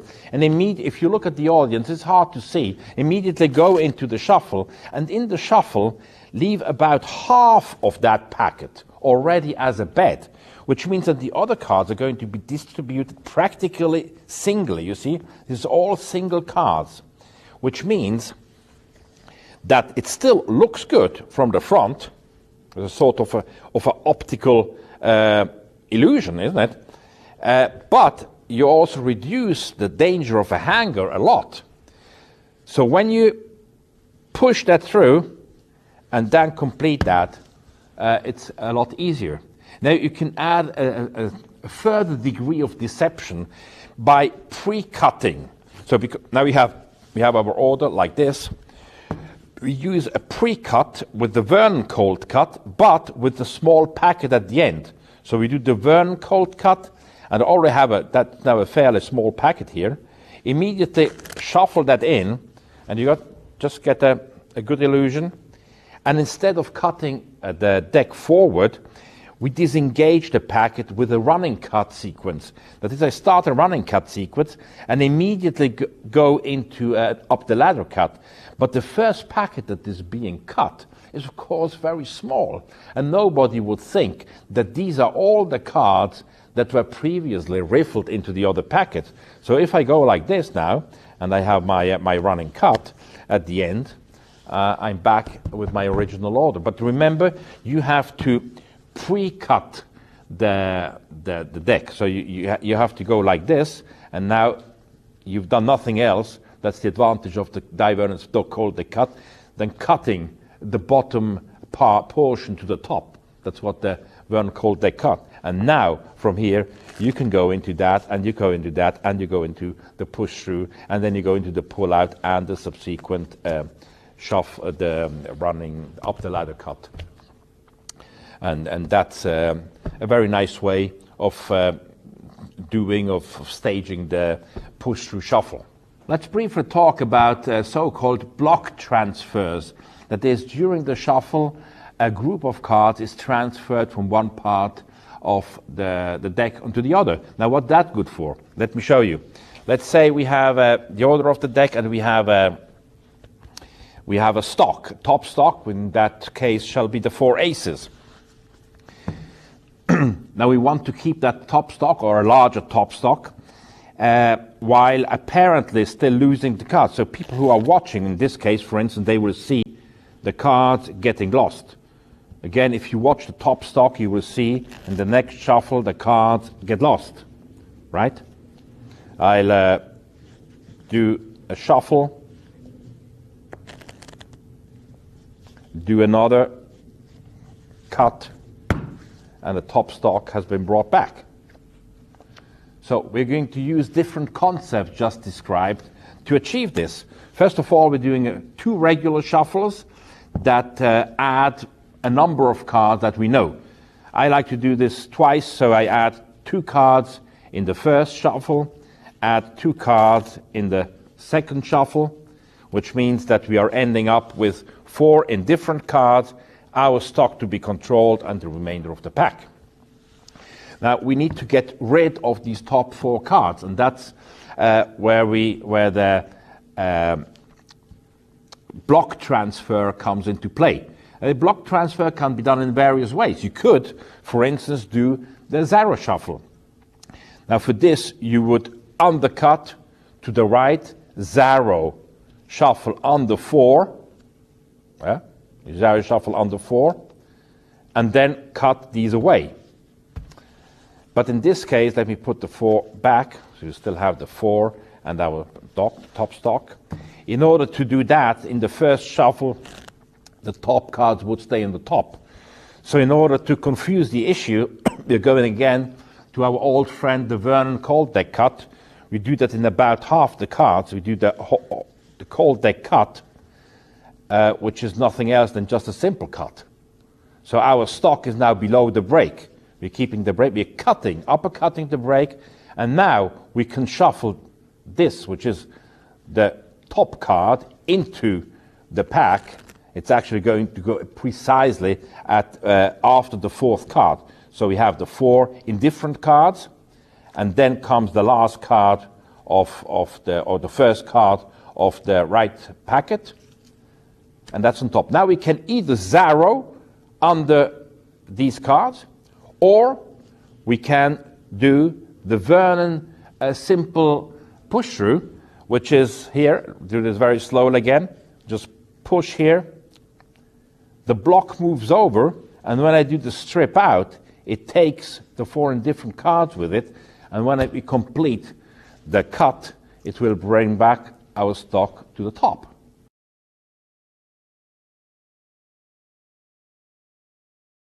We're coming to the legendary Faro Shuffle, and I have good news and bad news. Now, the bad news is, in order to do a perfect Faro Shuffle, where you cut the deck that consists of 52 cards into 26 and 26, and weave them perfectly, 100% of the time, in professional situations, well, to do that, it will take you years of practice.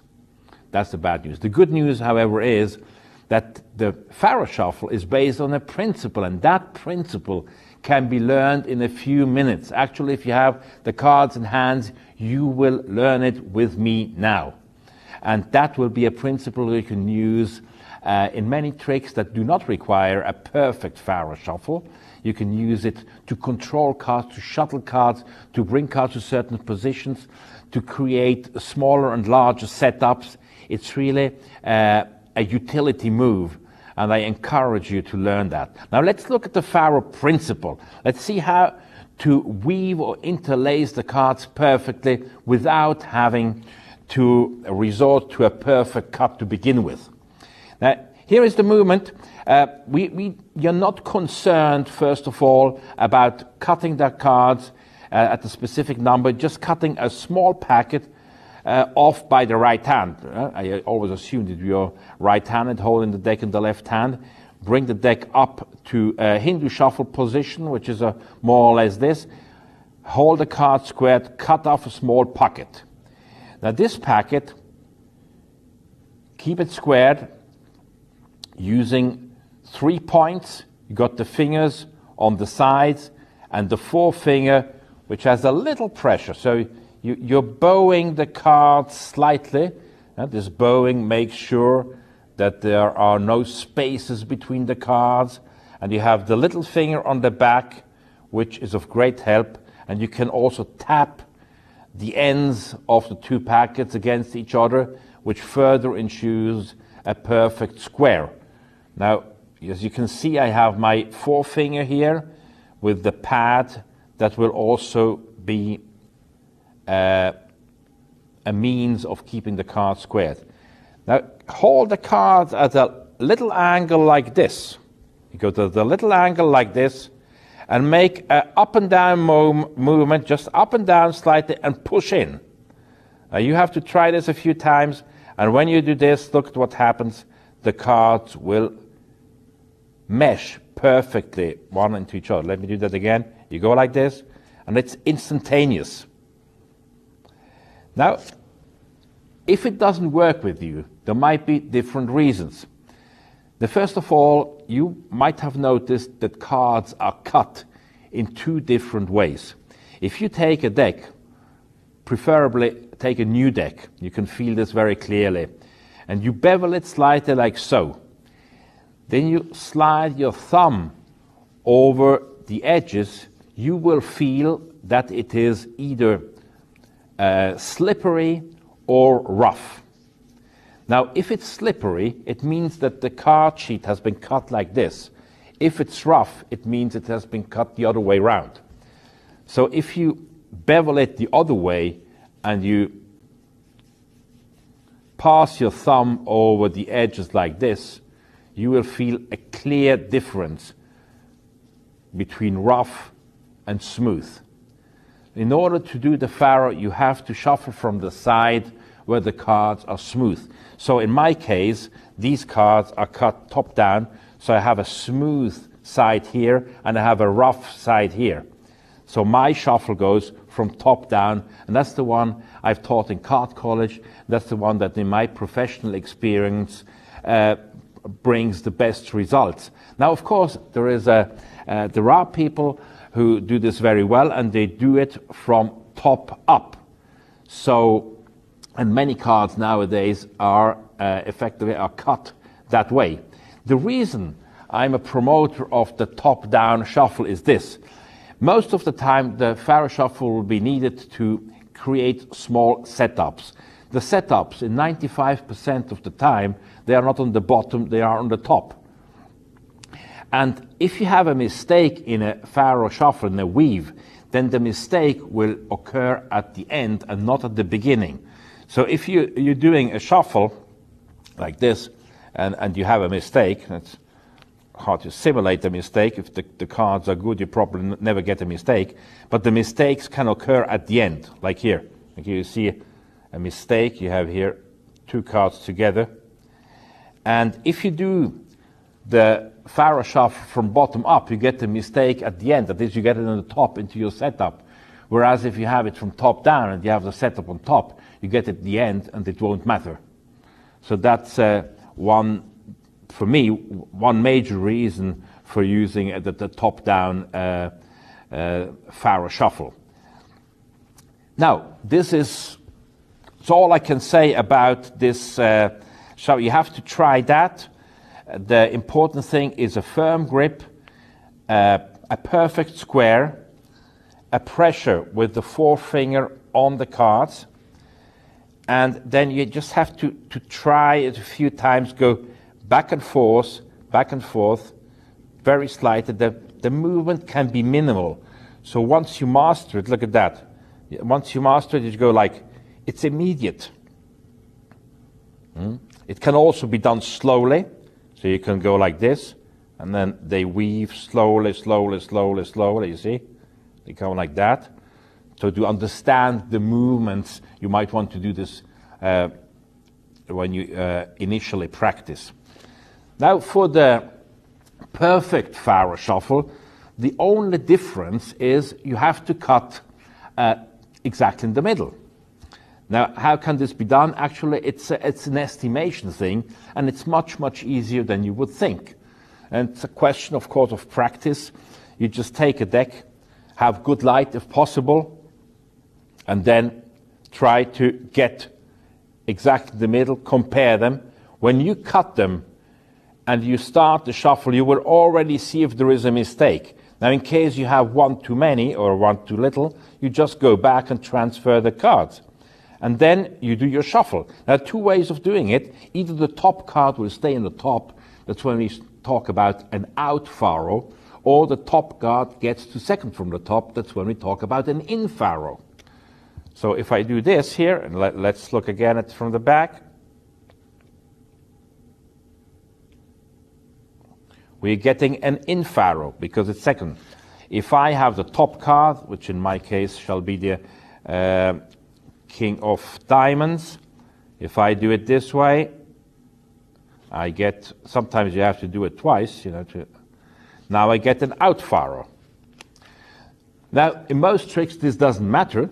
In some tricks it will, because of the mathematics of the shuffle. Now, this is fascinating, the mathematics of the shuffle, but the ones we need to know as a magicians, and that will help us in many situations where you need to control a card to a specific position, is that in an in Pharaoh, the position is 2 times X.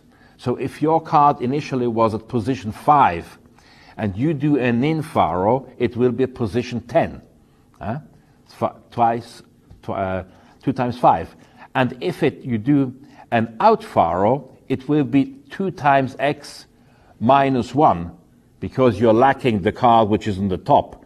So in the case of the card being 5th position, it will be 9th. Right? 2 times 5, 10 minus 1 is 9. And you can do some wonderful things with that. For instance, if you have a card that you need at 15th position, rather than shuffling 15 cards on top or using key card principle, etc., you can just bring it to 8th position and do, which is much easier, or bring it to 4th and then use 2 Faro shuffles. And you can combine in Faro shuffles without Faro shuffles and thereby shuttle a specific card from a specific position to another position. The perfect Faro in itself is of course great as a false shuffle, because before starting the trick you can just do what we call an anti-Faro. That is, you just extract every second card.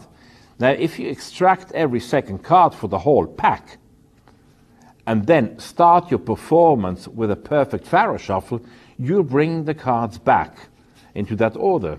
So that's a very effective false shuffle, because it's a real shuffle. You're really shuffling the cards, but you're obtaining the result of a false shuffle.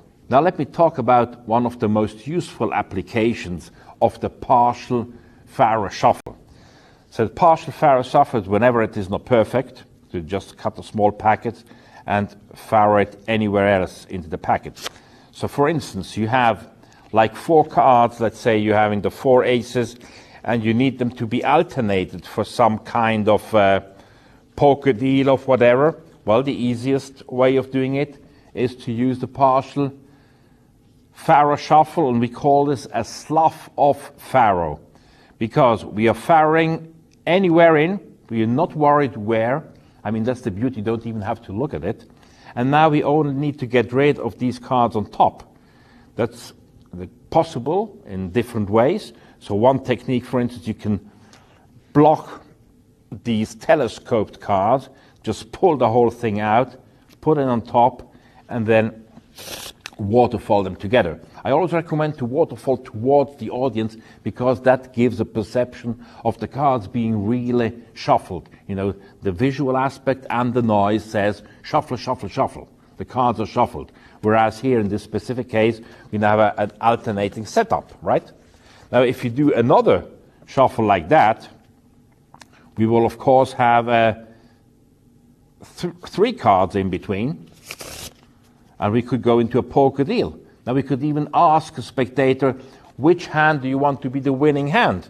Let's say if he says the first hand, I can start the deal. If he says the third hand, I can do an overhand shuffle, for instance, and add 2 cards, or I can add 2 cards with a riffle shuffle on the table, and I can mix the shuffles by saying, and this is the way you would probably shuffle, and in Europe they would shuffle like that, and in the US they shuffle like that. So there's a good way, as we will see a little later on, to combine shuffles and cut to get an even more deceptive effect. Another way of doing the slough of Faro that you might like better is like this. We do the Faro action, and now voila, and follow that up with a cut. So here's what happens here. The cards are shuffled into the larger section, regardless where.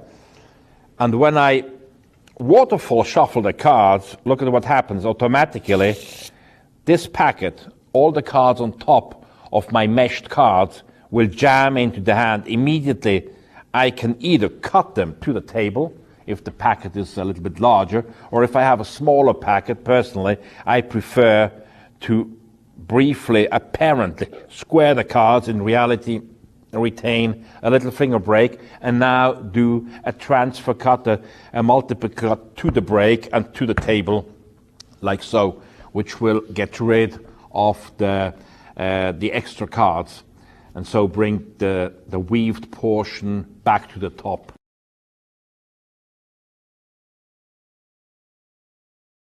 In this section, let's talk about the Hindu shuffle. Now, that's a style of shuffle, really, that is used in Asia and Africa. Been used that most of the time done with a grip like that, which is very unusual for most of us magicians. We don't use that a lot, and we have adapted that though to this very useful shuffle, which is in principle exactly the same thing.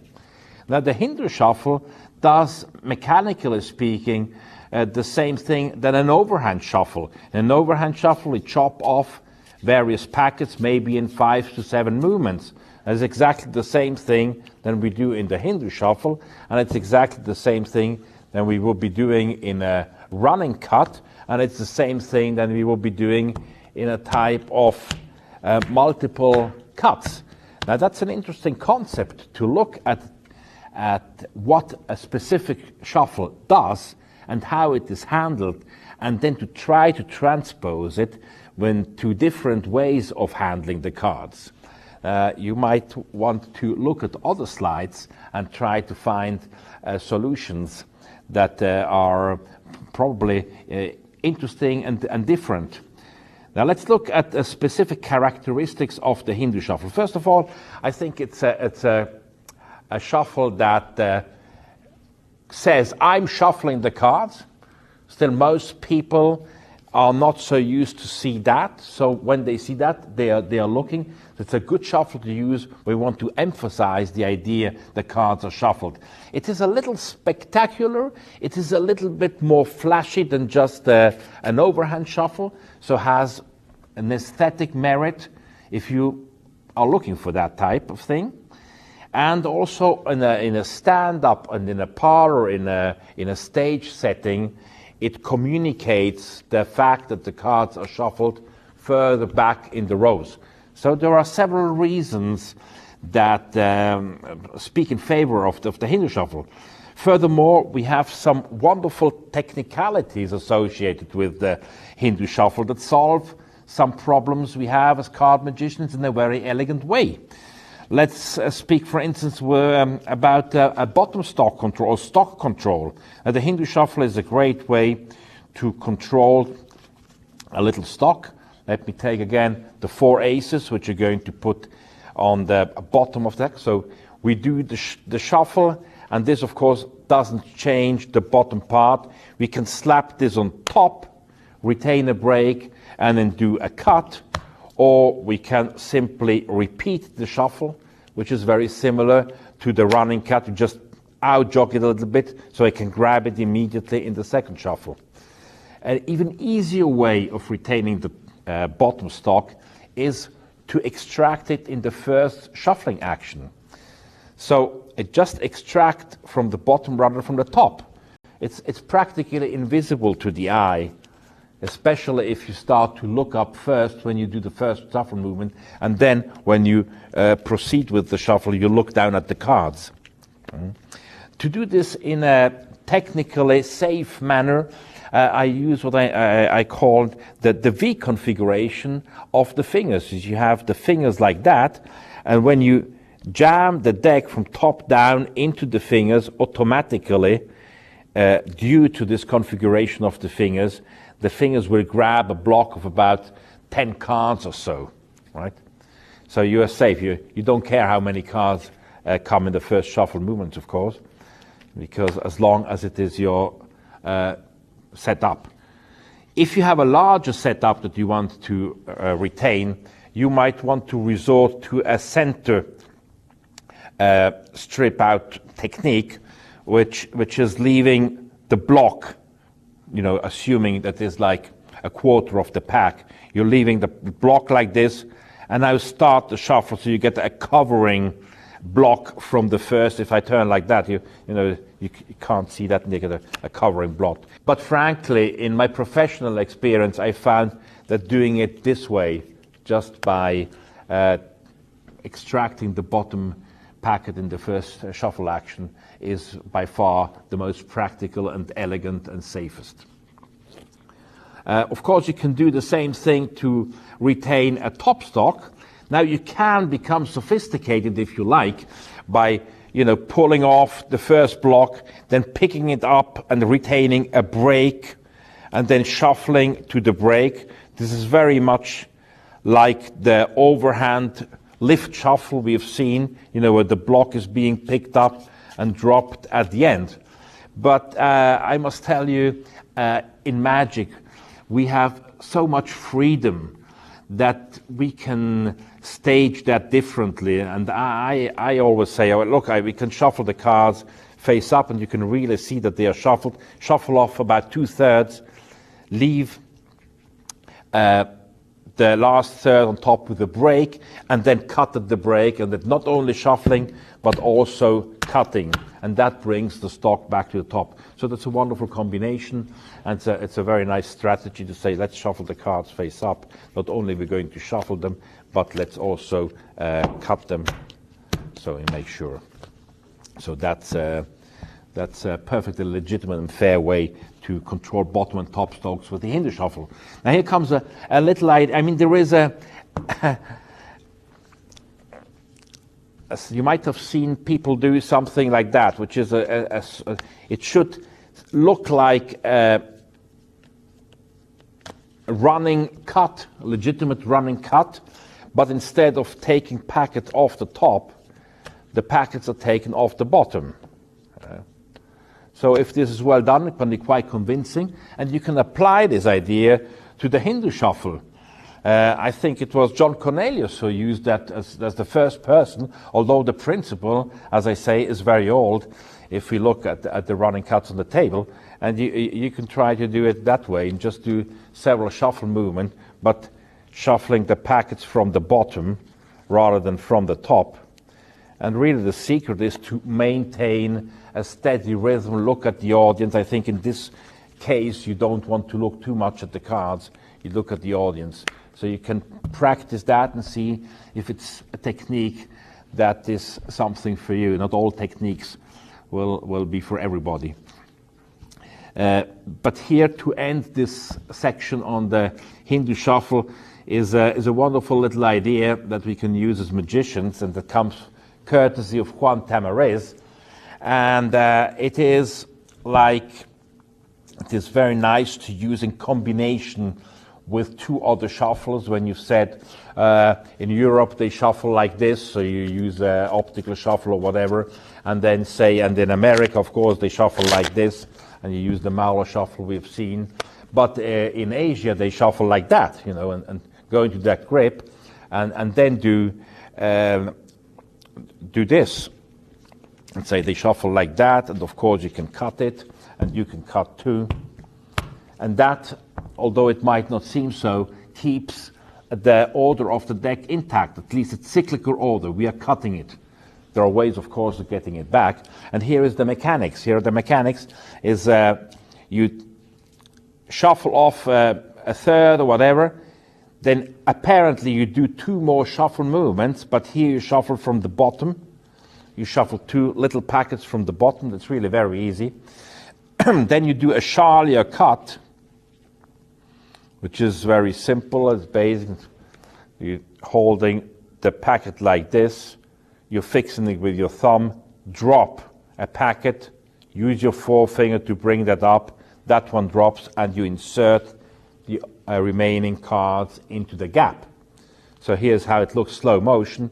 The 1 from the top, 2 and 3 from the bottom. Charlier cut and put that in the center. And of course, very nice now to have the spectator cut the pack, so you can see the deck has been shuffled and cut. And at the end, it will be easier to make the audience believe that they have shuffled and cut the deck. So this ends our little section on the Hindu shuffle.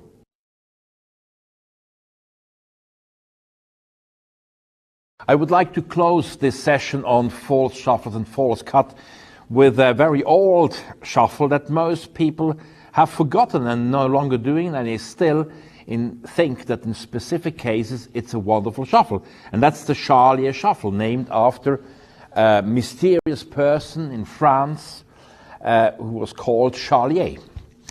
And there are a few things he has left us, and maybe the most famous thing is his Charlier shuffle. Now with the Charlier shuffle, which looks like this, it's like mixing the cards, more a mixing of the cards, right? It looks so mentalists would be very nice, because you can say, for those who don't like to do fancy shuffles, you can say, let's mix the cards a little bit. Now with sleights, it's a good idea to try to understand, to know where they are coming from, because they allow us a better understanding of their interpretation. Now when Charlier lived in the 18th century, we suppose, The cards in the 19th century, beginning 18th, ending 19th century, the cards were usually piquet cards in France. That's a deck of 32 cards. As you might know, in Europe they have a lot of reduced decks. Switzerland has 36 cards, Italy and Spain have 40 cards, the French and the German have 32 cards. So they're reduced decks, card deck, Jas decks. And at that time they had 32 cards. Another thing was the quality of the cards was obviously not the same, although it was better than most will think. But the shuffle they were using, if you read the books of the time, Ozanam, Guillot, Decramp, they all this type of shuffle. Even Hofzinser, up to the end of the 19th century, they would be using this type of shuffle. So now you can understand then doing a false shuffle like so is not bad, because it imitates the way people would be shuffling at that time. Now, although this is no longer true nowadays, I think it can still be used with a small packet. There's so many tricks where we have like 8 cards in oil and water, or we have a dozen cards, or we have 20 cards, like follow the leader, etc. So plenty of topics in card magic that require us to use small groups of cards. And that, I think, is where, in our small group, that's where Charlier shuffle comes in handy. And what's beautiful about this shuffle is you can use it face up. If you use it face up, it really looks very confusing. You look at that, and it's really, and of course you say, let's give the cards a good mix. Let's give the cards a good mix. So that looks very good. Very nice in applications where the cards are face up and face down, and you still need to retain the cyclical order. That looks even more confusing. So let's look at the mechanics of this very simple shuffle. Just grab a small packet of about 20 cards and follow along. Here's you push over a few cards from the top, then you push over a few cards from the bottom, which you're going to put on the top. You push over a few cards from the top, you push under, from under to the top, from top to under, from under to the top. And then at the end you can place them on top and bottom as you like. So I do that again. The first section goes over, and now it's always under on top, top goes under on top goes under on top, and up top goes under.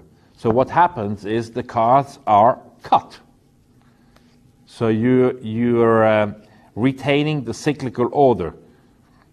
Now with a small bunch, it's even easier than with a complete deck to restore the initial order in case you want the top card to be again on top and the bottom card to be on top, by simply looking at the card. When you say, let's shuffle the cards face up, let's say your setup at the beginning had the 10 of diamonds on the bottom. Now you do the shuffle a few times face down, you don't know where the 10 is. Now you do it again face up. And now you have the cards face up. And you can simply extend them. You find your 10 and can then simply retain a break, turn the packet over and give it a cut.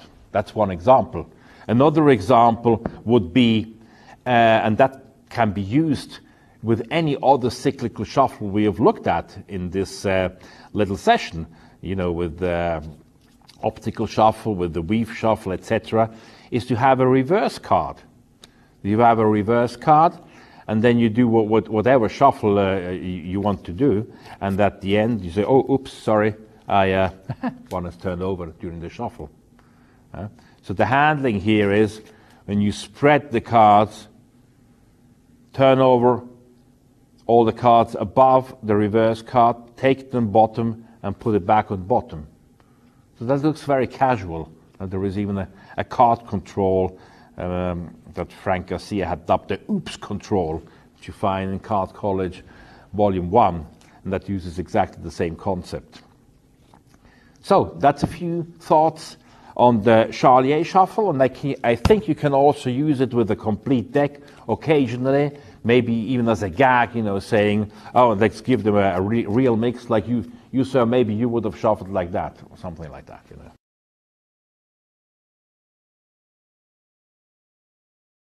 Remember that at the beginning we said the most important thing with false shufflers and false cut is to convince the spectator that the cards are shuffled. Now, in a discussion with Juan Tamares, who has been for many years my very good friend and my teacher, he says something very important to that subject. He has what he calls the 3 steps of the Mnemosyne. Mnemosyne was the impersonation of the memory in Greek mythology. And he says, in order for something to be remembered, you have to go through 3 steps. The first is look at it yourself. Second, verbalize it. And third, involve the people, your audience. Confucius used to say, tell me and I forget. Teach me and I remember. But involve me and I'll learn. And that's very true with the shuffle. If we want that the spectators are amazed at the end when the whole deck is into order, or something incredible happens that has to do with the order of the cards, they have to be firmly convinced and they have to remember that the cards were shuffled to begin with. So there are several strategies to be used when you want a genuine shuffle to be remembered. Not even a false shuffle. You just want them to remember the deck has been shuffled. So you can, for instance, say, let's shuffle the cards in different ways, like we do here in Switzerland, like the Americans do, and like they do in Asia. So that's a way to make the shuffle more memorable. But it only uses 2 of the concepts.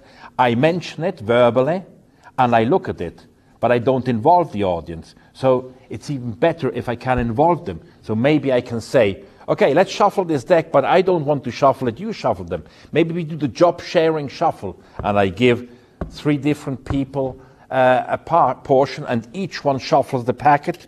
Then I take them back, and I say, good, remember the deck has been shuffled by the job-sharing shuffle.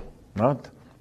So the little alliteration and the amusing situation make it much easier to be remembered. So if even after 5 minutes you can come back and say, we use the job-sharing shuffle.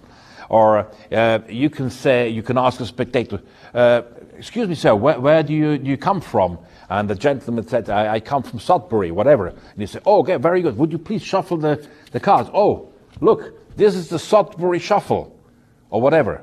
This is amusing, and after 5 minutes you can still say, good, we're going to use the deck which has been shuffled with the Sudbury shuffle by this gentleman, and come back. Or you can ask, the first person I ever saw tell me that idea was Juan Tamares. He asked me, Roberto, shuffle the cards above your head. I dropped them all, so that's not such a good idea for me. But there are so many things. In Secret Agenda, I have a list of 12 different ways cards can be shuffled so that they can easily be remembered. Let me just finish this by showing you ways to combine different shuffles we have looked at, and including the last thoughts I've just exposed. So using, for instance, an optical shuffle by saying, let's shuffle the cards like we do in Switzerland. My parents, by the way, were from Italy. They were shuffling cards like that. They use the optical shuffle and so the weave shuffle. And then say, but I think most card players will use this kind of shuffle, right? And if the deck, for instance, is, let's say, in an order that allows a riffle shuffle, for instance, Gilbreth's principle applications, you could go through various false shuffles, face up, doing the Charlier, doing whatever we have looked at, and cuts, and now you could do a real shuffle and use this ploy that was first used, as far as I know, by Paul Curry, and has been used again by Juan Tamariz, and since then many of us are using it. They say, and this is the American riffle shuffle, and you can do it like the Chinese. And, and the Chinese always 2 fingers, they go like this. And you have the spectator. That's when you start to involve him. Finish the shuffle. So I hope that these thoughts can now take you back. That's my recommendation. Go back to over the shuffles we have done and try to incorporate these thoughts with the idea in mind that the spectator shall not only see that you're shuffling the cards, but he can also remember them until the last in order to make the effect more magical and stronger.